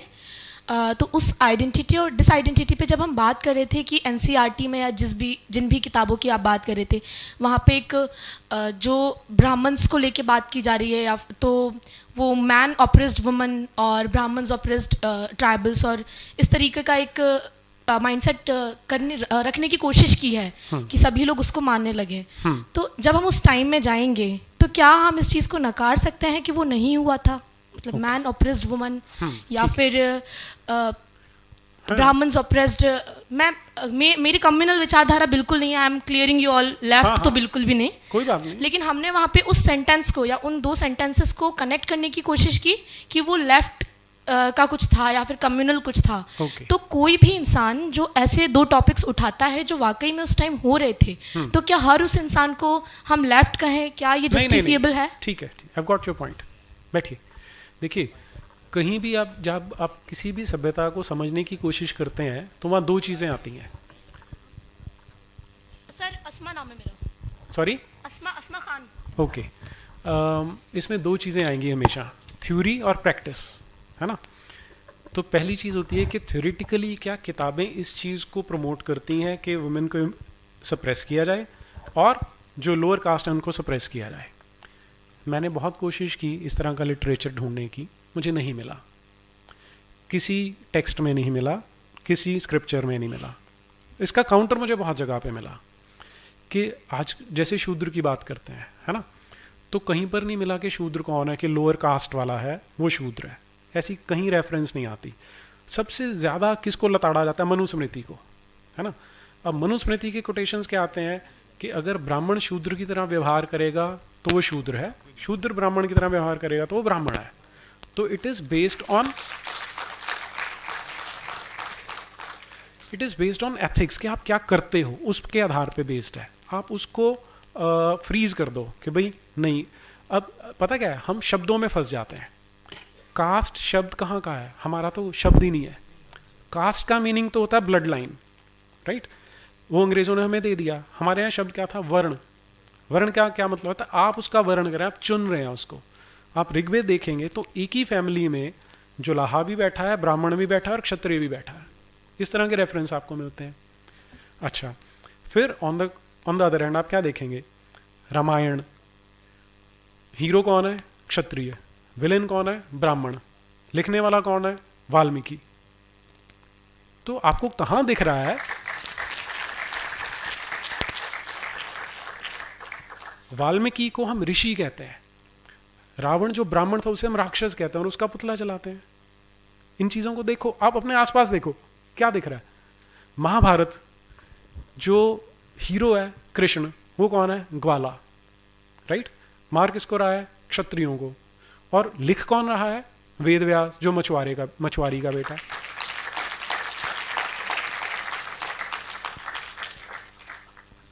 आप जहां भी देखेंगे आपको चीजें दिखने को मिलेंगी। अब किसी ने एक बार सती प्रथा की बात छेड़ी थी, तो उन्होंने एग्जाम्पल क्या दिया, बोले कि एक तो आप रामायण में देखो कि वो जो मेघनाथ की पत्नी थी उसने अपने आप को सती किया था, और दूसरा जो माद्री थी जो पांडु की पत्नी थी उसने आपको सती किया था। तो ये दो एविडेंस उन्होंने मुझे दिए कि आपके स्क्रिप्चर्स में से ही है। अब आप ये देखो, महाभारत मेरे पास है, इतनी 6 वॉल्यूम है, इतने बड़े, सैकड़ों लेडीज हैं, उतने सारे में से छांट कर उनको एक माद्री मिलती है, बाकी जो नहीं कर रही हैं वो दिखाई नहीं दे रही, है ना। सिलेक्टिव पिक एंड चूज कर लेते हैं उसमें से। लाइकवाइज रामायण में आप हमें जो कौशल्या है वो नहीं दिखी, जो कैकई है वो नहीं दिखी, जो सुमित्रा वो नहीं दिखी, लेकिन हमें वो मेघनाथ की पत्नी दिख जाती है। क्योंकि हम सिलेक्टिवली चूज करते हैं उनको। सती प्रथा थी ही नहीं कभी। ये अब मैं अभी यजदियों की बात कर रहा था ना, उस लेडी ने बताया, कहती कि जैसे ISIS वालों ने घेरना शुरू किया तो बहुत सी ऐसी लड़कियां थी जिन्होंने पहाड़ से छलांग मार के सुसाइड कर लिया, कुछ थी जो लोगों से भीख मांग रही थी कि हमें मार दो, और एक जो सबसे पेनफुल है, एक लड़की थी बड़ी सुंदर, उसने अपना मुंह जला लिया कि मुझे लेके ना जाएं। और कैसे कैसी रिपोर्ट्स आ रही हैं वहां से, आप देखो कि एक लेडी थी, उसको ये लोग अंदर ले गए एक कमरे में, उसके साथ मिसबिहेव कर रहे थे, बाहर उसका 3 साल का बच्चा था, वो रो रहा था, तो एक गया, उसके बाद उसकी आवाज़ आनी बंद हो गई, उस बच्चे को मार के उसकी बिरयानी उस लेडी को खिलाई इन्होंने। This is what was happening. जब हम सती प्रथा और जौहर की बात करते हैं तो आपको ये देखना है कि किन सर्कमस्टांसेस में वो हो रहा था। आई होप आप आंसर्ड योर क्वेश्चन।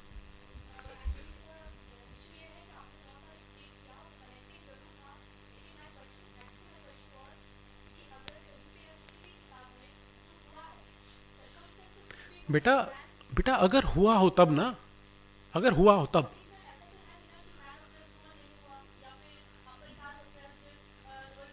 बेटा मैंने क्या बोला आपको, पहले तो थ्योरी में देखो, थ्योरी में आपको कहीं नहीं दिखेगा, एक भी श्लोक मुझे कोई दिखाए कि ऐसा है, कहीं नहीं है, पहली चीज।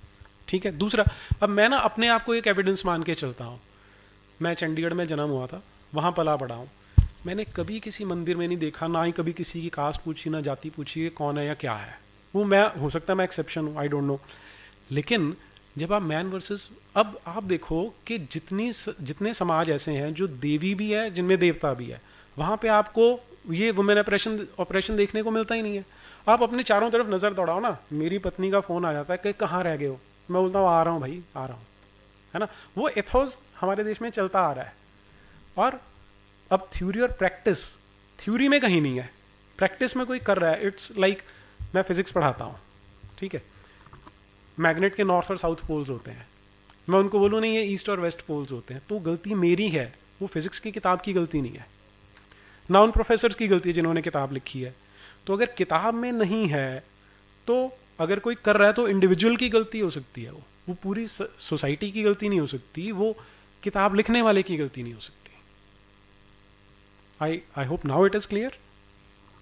पार्शियली। Okay, thank you. हाँ जी, Up to you. हाँ वो पीछे वो पूछ रहे थे। एक मिनट सर, जैसा कि आपने कहा कि थ्योरी में नहीं है कुछ भी। एक मिनट, वो पहले पूछ लें, सॉरी सर नहीं, इन्हीं के सवाल। अच्छा हाँ बोलिए। आपने कहा थ्योरी में नहीं है सर, तो बताना चाहूंगा कि सुंदरकांड में सर एक चौपाई है, डोर गवार शूद्र पशु नारी ये सब सकल ताड़न ताड़ना के, के वंडरफुल वंडरफुल, ये ठीक है, सही बात है, ये बहुत जगह में होता है। ठीक है, बैठिए प्लीज। बेटा इसमें पहली चीज तो ये होती है,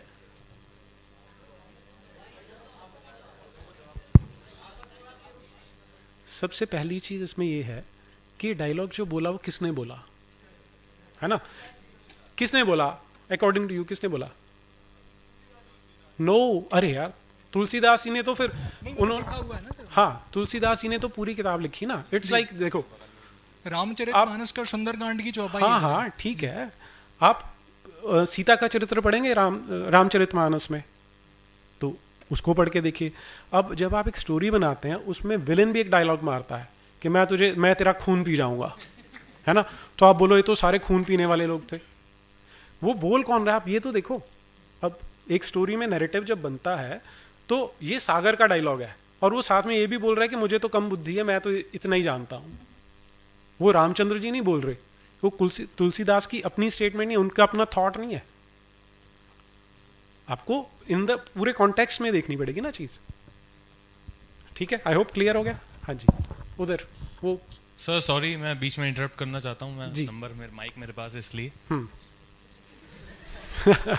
आपने भी बताया था कि क्लास 7th की बुक्स में जो है आपने बहुत आरटीई लगाई और फिर पिटीशंस लगाई, उसके बाद आपको पता पड़ा कि वो ड्राफ्टिंग कमेटी जो थी वो जेएनयू से आया था ड्राफ्ट। जी। सीएस फाउंडेशन का एक सब्जेक्ट है business management ethics and communication, hmm. उसमें ईडियम्स फ्रेजेस पार्ट है, उसमें एक ईडियम था flogging a dead horse. Hmm. उसमें एग्जाम्पल उन्होंने दिया कि making Sanskrit as a national language is like flogging a dead horse. Hmm. तो आपने जो क्लास 7 बताया था वो तो जेएनयू से आया था, लेकिन ये सीएस वाले तो जेएनयू से पढ़े नहीं है, बिल्कुल ठीक है। तो ये सब क्या हो रहा है? हाँ हाँ, देखिए ऐसा है, इसको हम बोलते हैं इंस्टीट्यूशनल इनर्शिया, कि एक बार जब आप एक क्रिटिकल मास क्रिएट कर देते हैं किसी थॉट का, फिर वो अपने आप प्रोपेगेट होने लग जाता है। अब जैसे अभी वो बोल रही थी कि वुमेन ऑप्रेस तो हुई हैं, है ना। तो प्रोपेगेंडा का जो प्रेडिकेशन है वो यही है कि आपने एक बार वो सीड डाल दिया, कोई ना कोई उसको पिक कर ही लेगा, और वो कहीं ना उसके रैमिफिकेशंस कहाँ जाके देखने को मिलेंगे हमें पता ही नहीं चलता। दूसरा मेरा जिज्ञासा ये था, जैसे आपने भी बताया था पैगंबर मोहम्मद साहिब के बारे में, उसमें कई सारी बातों का उल्लेख हुआ था। हमारी जितनी भी किताबें हैं हमारे देवताओं के बारे में अनर्गल बातें भी, जैसे अभी इन्होंने पॉइंट आउट कर दिया था, ढोल गवार शूद्र पशु नारी, ऐसा राम जी ने या तुलसीदास जी ने कहा है। कहीं पे भी पैगंबर मोहम्मद साहिब की जो गलतियां थी, कमियां थी, 8 नारियों से शादी करना, उसके बाद रहम रखना, वो क्या हरम रखना, ये सब ये कहीं पे भी उल्लेख नहीं है। दूसरा, पैगंबर मोहम्मद साहिब after the attainment of prophecy वो 3 साल तक एक गुफा में छुप के रहे और भेड़ों का दूध पीते रहे, ये भी कहीं उल्लेख नहीं है। तो ये हम लोग कैसे अपनी बुक्स में लाएंगे? ये एक बुक में है द प्रोफेसी। एक मिनट, ये जो 3 साल छुप के रहे, भेड़ का दूध पीते रहे, ऐसा हिस्टोरिकल डॉक्यूमेंट्स में नहीं होता। एक बुक्स में है अल राहिक अल मखतूम द सेकर्ड नेक्टर। अच्छा ठीक है, उसमें मेंशन है ये। नहीं, फिर पता क्या हुआ इसमें, मैं थोड़ा आपको क्लेरिफाई करता हूँ। पहले 3 साल it was working as a secret cult जो इस्लाम था, और जब वो गुफा में रहे हैं, वो बहुत थोड़े कुछ दिनों का इंसिडेंट है। वो कहीं पे या तो आपसे मिक्सअप हो गया, क्योंकि सील्ड नेक्टर मैंने भी पढ़ी है, उसमें इतना बड़ा मिक्सअप नहीं हो सकता। और तीसरी चीज़, भेड़ का दूध पिया, ठीक है, थोड़ी देर पी लिया, कोई बात नहीं। वो देखिए, यही मैं इसी डिसऑनेस्टी की बात कर रहा हूँ। मेरी जो सारी डिस्कशन है वो इसी डिसऑनेस्टी पे है कि जब हम पढ़ रहे हैं या पढ़ा रहे हैं, वहाँ पे हमें ऑनेस्ट होंगे तभी तो हम प्रोग्रेस कर पाएंगे। अगर हम सच को देखिए, अब बहुत एक फ्रीडम ऑफ एक्सप्रेशन की बात होती है ना। हमारे यहाँ क्या पॉलिटिकल करेक्टनेस बड़ी हावी हो जाती है उसके ऊपर। अब आप ये देखिए कि अगर आपने मेरी प्रेज करनी है तो उसके लिए आपको फ्रीडम ऑफ एक्सप्रेशन तो चाहिए नहीं, मैं स्पेशली आपको प्लेटफॉर्म दूंगा। क्रिटिसिज्म के लिए फ्रीडम ऑफ एक्सप्रेशन चाहिए होता है। तो आपका बिल्कुल सही कहना है कि क्रिटिसिज्म ना करते हैं ना करने देते हैं। You are perfectly valid what you are saying.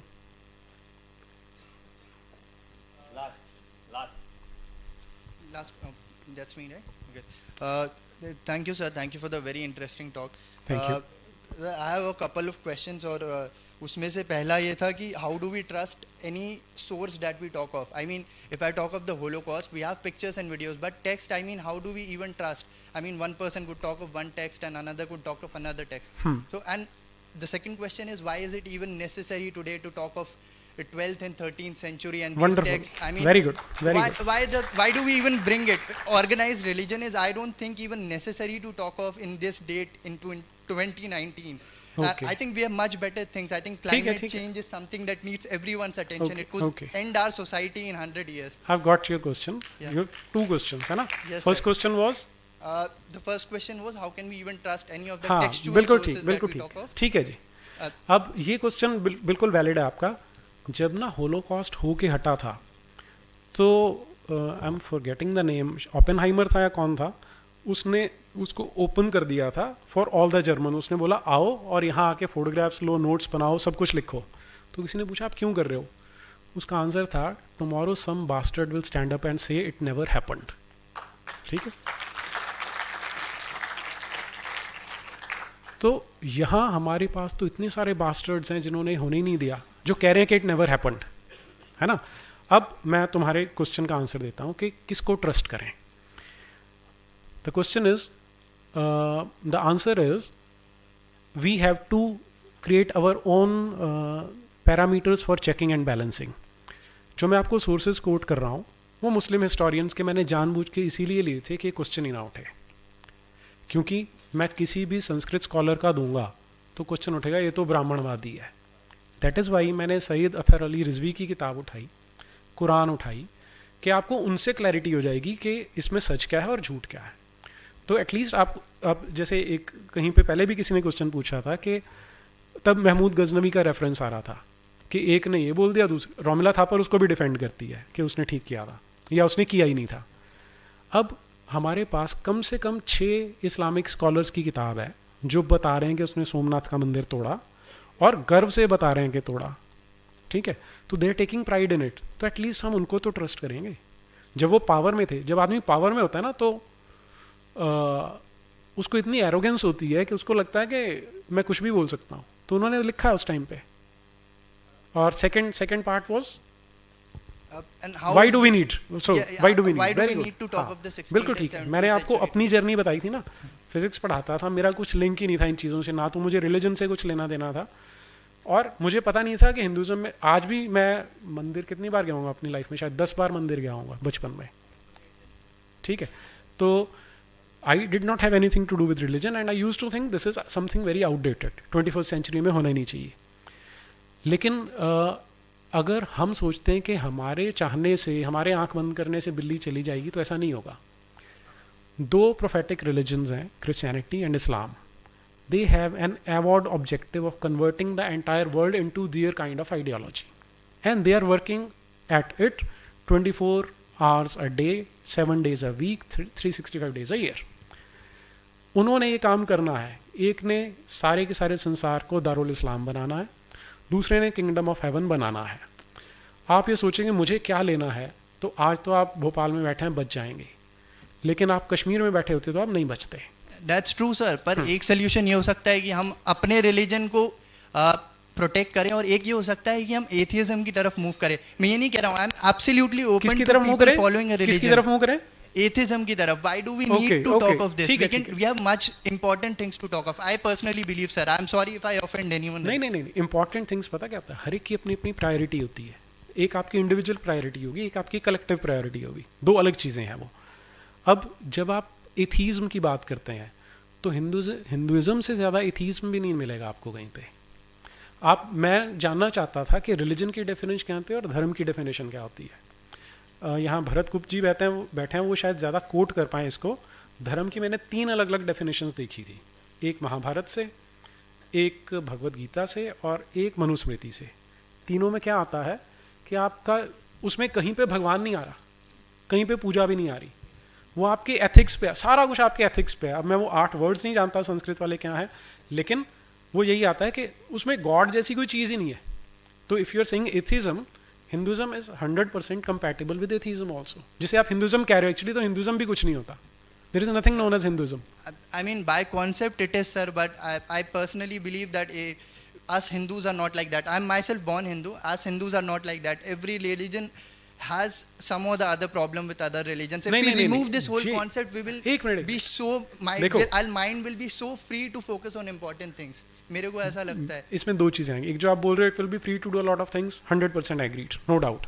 लेकिन जब आप बोलते हो ना कि हर रिलीजन में कुछ अच्छा है कुछ बुरा है, तो then you are very seriously mistaken. Very seriously mistaken. You have to be very careful before making such sweeping statements. मतलब मैंने बोला 2 एलिफेंट्स, ये 2 एलिफेंट्स हैं इन द रूम जो हम देखना ही नहीं चाहते, और पॉलिटिकल करेक्टनेस के कारण हम डर जाते हैं. आपको ये याद रखना पड़ेगा. कई बार क्या होता है, वो एक लड़का था मिला मुझे, कहता कि मेरे फ्रेंड्स हैं वो मुसलमान हैं, तो मैं उनके सामने कैसे बोल सकता हूँ. उसकी बात ठीक है. अब जो बच्चा बचपन से मुसलमान घर में पैदा हुआ है, उसको एकदम से जब वे मोहम्मद वाले शौक लगते हैं, तो वो हैरान भी होता है उसके बारे में. ठीक है, वो छोड़ना भी चाहता है, लेकिन ये इतना आसान नहीं होता. हर कोई इतना बहादुर नहीं होता कि मैं आज से छोड़ दूंगा. There is a very large growing movement all over the world of ex Muslims के जो इस्लाम को छोड़ते जा रहे हैं. क्रिश्चियनिटी में ये पीरियड आ चुका है, देव लेफ्ट, सेकुलरिज्म वहाँ आ गया. इस्लाम में अभी नहीं आया. लेकिन you should at least help those people, they are victims. यही तो मैंने कहा आपसे, उनको आप दुश्मन मत मानो, उनको विक्टिम मान के तो समझो. ठीक है जी. Sorry Thank you time very much. Exceed हो गया है, हम काफ़ी लेट चल रहे हैं शेड्यूल के हिसाब से. Thank you so much Neeraj. Now I would like to request Professor Rakesh Mishra to please come and deliver the concluding note.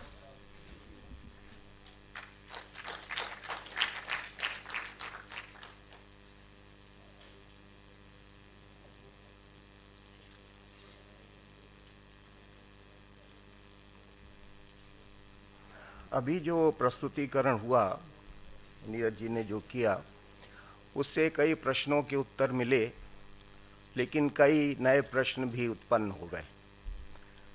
जिन प्रश्नों के उत्तर मिले वो तो अच्छी बात है, क्योंकि भारत में इतिहास लेखन में जो विकृति आई वो कोई एनसीईआरटी की किताबों से शुरू नहीं होती है. वो शुरू होती है जब आरसी मजूमदार ने भारत का इतिहास लिखा, आज़ादी के तुरंत बाद, और जिसको भारत सरकार ने प्रकाशित करने से मना कर दिया, क्योंकि आरसी मजूमदार की जो दृष्टि थी इतिहास लेखन की, जिसको आजकल आप कहते हैं ऑब्जेक्टिव, हालांकि कोई ऑब्जेक्टिव तो कुछ नहीं होता है, कोई भी राष्ट्र अपने इतिहास को अपने तरह से देखता है, देखना भी चाहिए। तो उन्होंने कहा कि ये टिल्टेड हिस्ट्री है और इसलिए इसको लेकर समस्याएं पैदा हो जाएंगी। तो उस पुस्तक को भारत सरकार ने बावजूद इसके कि ये कमिट किया था कि हम इसको प्रकाशित कराएंगे, उसको प्रकाशित नहीं कराया गया। और आप जानते हैं कि बाद में वो प्रसिद्ध पुस्तक और वो आरसी मजूमदार जैसे कितने श्रेष्ठ इतिहासकार की वो पुस्तकें भारतीय विद्या भवन ने प्रकाशित की, और वो भारतीय विद्या भवन से आज भी उपलब्ध हैं। आप उनमें पढ़िए तो एक भारत का जो इतिहास है, जो सही अर्थ में भारत का इतिहास है, वो आपको उसमें मिलता है। दूसरी बात यह है कि ये सारी समस्याएं पैदा करने वाला भी यूरोप है और मार्क्सवाद है। एक डिसिप्लिन चला पिछले 100-150 वर्षों में जिसको कहते हैं कंपैरेटिव रिलीजन और कंपैरेटिव फिलॉसफी। हम लोग इसको बहुत महत्वपूर्ण विद्या मानते हैं, लेकिन आपने कभी इस विषय पर विचार किया कि नहीं कि ये जो कंपैरेटिव रिलीजन है, ये हिंदू धर्म को पश्चिमी दृष्टि से देखने का तरीका है। यानी वे हमारे धर्म दर्शन की व्याख्या अपनी फिलॉसफिकल या अपनी रिलीजियस और नॉन रिलीजियस जो उनकी अपनी एक्सियम्स हैं उनके बेसिस पर करते हैं। तो उसी व्याख्या से प्रभावित होकर ये सारे प्रश्न बाद के सत्र में उठे हैं कि शास्त्र में ऐसा लिखा है तो ये ठीक है कि नहीं है, और यहाँ ऐसा लिखा है तो ठीक है कि नहीं है। ये जो हमारा माइंड है वो इस हद तक ब्रेन वॉश हो चुका है कि हमारी शास्त्र निष्ठा समाप्त हो चुकी है। वेद और वेदों के अध्ययन के लिए 6 उपांगों का ज्ञान आवश्यक माना गया है। अगर आप भारतीय शास्त्रों को पढ़ना चाहें तो उसके लिए 6 उपांग बताए गए हैं। जब उन उपांगों का अध्ययन कर लेंगे ठीक से तो बहुत सारे प्रश्न तो पैदा ही नहीं होंगे, और जो प्रश्न पैदा होंगे वो सही धरातल पर पैदा होंगे, और सही धरातल पर जब जवाब दिया जाएगा तो संतुष्टि भी हो जाएगी। उसमें ऐसा नहीं होगा कि एक जवाब से दूसरा सवाल, दूसरे सवाल से तीसरा सवाल, ये अंतहीन प्रक्रिया नहीं होती। उसमें जो फर्स्ट प्रिंसिपल्स हैं वो आपकी अपनी संस्कृति के होंगे, और इसलिए जो आंसर्स होंगे वो भी उन्हीं फर्स्ट प्रिंसिपल्स के ऊपर आधारित होंगे। लेकिन दुर्भाग्य क्या है कि हमारे देश के लोगों का जो मस्तिष्क है वो बड़ा मिसलेनियस है। वो तरह तरह के प्रभावों और स्रोतों से बना हुआ है। वो सारे प्रभाव कॉन्ट्रडिक्टरी हैं, इनकम्पेटिबल हैं, इसलिए बहुत सारे सवाल पैदा होते हैं, और उन बहुत सारे सवालों के कोई जवाब भी नहीं हो सकते हैं। कोई किसी की बात सुनने को तैयार नहीं। समस्या ये है क्योंकि वो हर व्यू पॉइंट एक पर्सनल व्यू पॉइंट बन के रह जाता है, जिसको अंग्रेजी में कहते हैं इडियोसिंक्रेसी। तो ये जो इडियोसिंक्रेटिक माइंड है वो कोई स्वस्थ मस्तिष्क का लक्षण नहीं है। इसलिए जो दूसरे सत्र में प्रश्न हुए उनके सबके बड़े सार्थक सशक्त उत्तर हैं, लेकिन उन उत्तरों को देने का अधिकारी कौन है, ये प्रश्न पैदा होता है।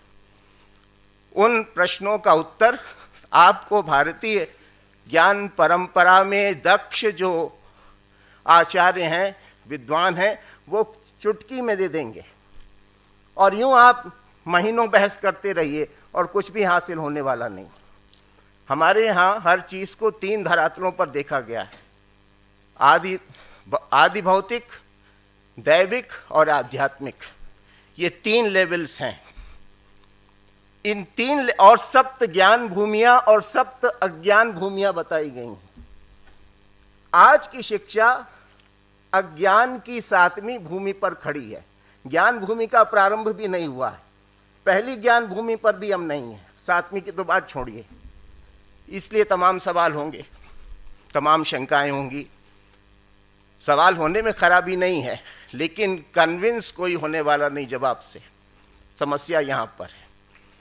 तो ये प्रश्न हमें देखना चाहिए कि जब हम भारत के इतिहास पर विचार करें, भारत के दर्शन पर विचार करें, अपने शास्त्रों के उनके ऊपर जब हम पहले से ही श्रद्धा रखते हैं, जब उनको लेकर पहले से ही संशय है, तो क्या कभी हमारे किसी प्रश्न का, किसी शंका का कभी समाधान हो सकता है?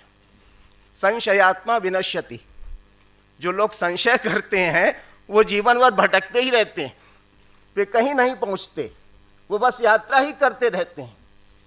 तो क्या यात्रा करना जीवन का लक्ष्य है या किसी डेस्टिनेशन पर पहुंचना है? ये सब प्रश्न हैं जिनके ऊपर विचार होना चाहिए। धन्यवाद।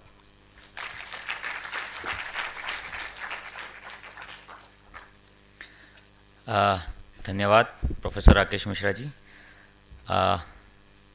आप लोगों को जो डायरी दी गई हैं, कुछ लोग जिस उद्देश्य से दी गई हैं उनकी अच्छे से भरपूर्ति कर रहे हैं, कुछ लोग अभी तक बैग में लेके बैठे हैं। आपसे रिक्वेस्ट है कि जितने सेशंस हो रहे हैं डायरी में आप नोट करेंगे तो अच्छा होगा। सेशन काफ़ी अच्छा रहा, इंसाइटफुल रहा। कुछ रेफरेंसेस भी बुक्स के मिले। ऐसी 2 बुक्स और हैं जो मैं आपको रेफ़र करना चाहूँगा। Eminent historians by Arun Shourie and negationism in India by Koenraad Elst. Eminent historians by Arun Suri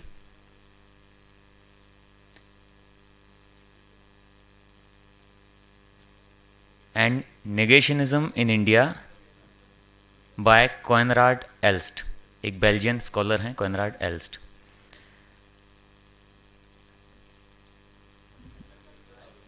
breaking India by Rajiv Malhotra. Bharat विखंडन, उसका हिंदी अनुवाद भी आ चुका है। और आपको जो किट दिया है उसमें राजीव मल्होत्रा की 3 बुक्स की छोटी छोटी बुकलेट्स बना के दी गई हैं, ब्रेकिंग इंडिया, बीइंग डिफरेंट और इंदिराज नेट। अभी इस सत्र के बाद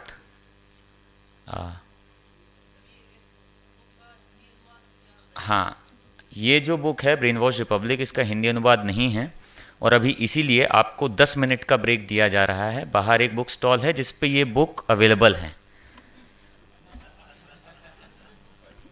और 10 मिनट के बाद हम अगला सेशन शुरू करेंगे। 10 मिनट आप वॉशरूम जाना चाहते हैं, पानी पीने जाना चाहते हैं, और जो लोग ये बुक परचेज करने जाना चाहते हैं, इसका मूल्य नीरज 500 रुपये मूल्य की ये पुस्तक है। और मैं रिक्वेस्ट करूँगा जो लोग परचेज कर सकते हैं प्लीज़ ज़रूर इसको परचेज करें। कोई ज़्यादा अमाउंट नहीं है, आप लोगों के आने जाने में भी इससे डबल खर्च हो गया होगा। तो 10 मिनट का ब्रेक है, प्लीज़ आप वॉशरूम जा सकते हैं, फ्रेश हो सकते हैं।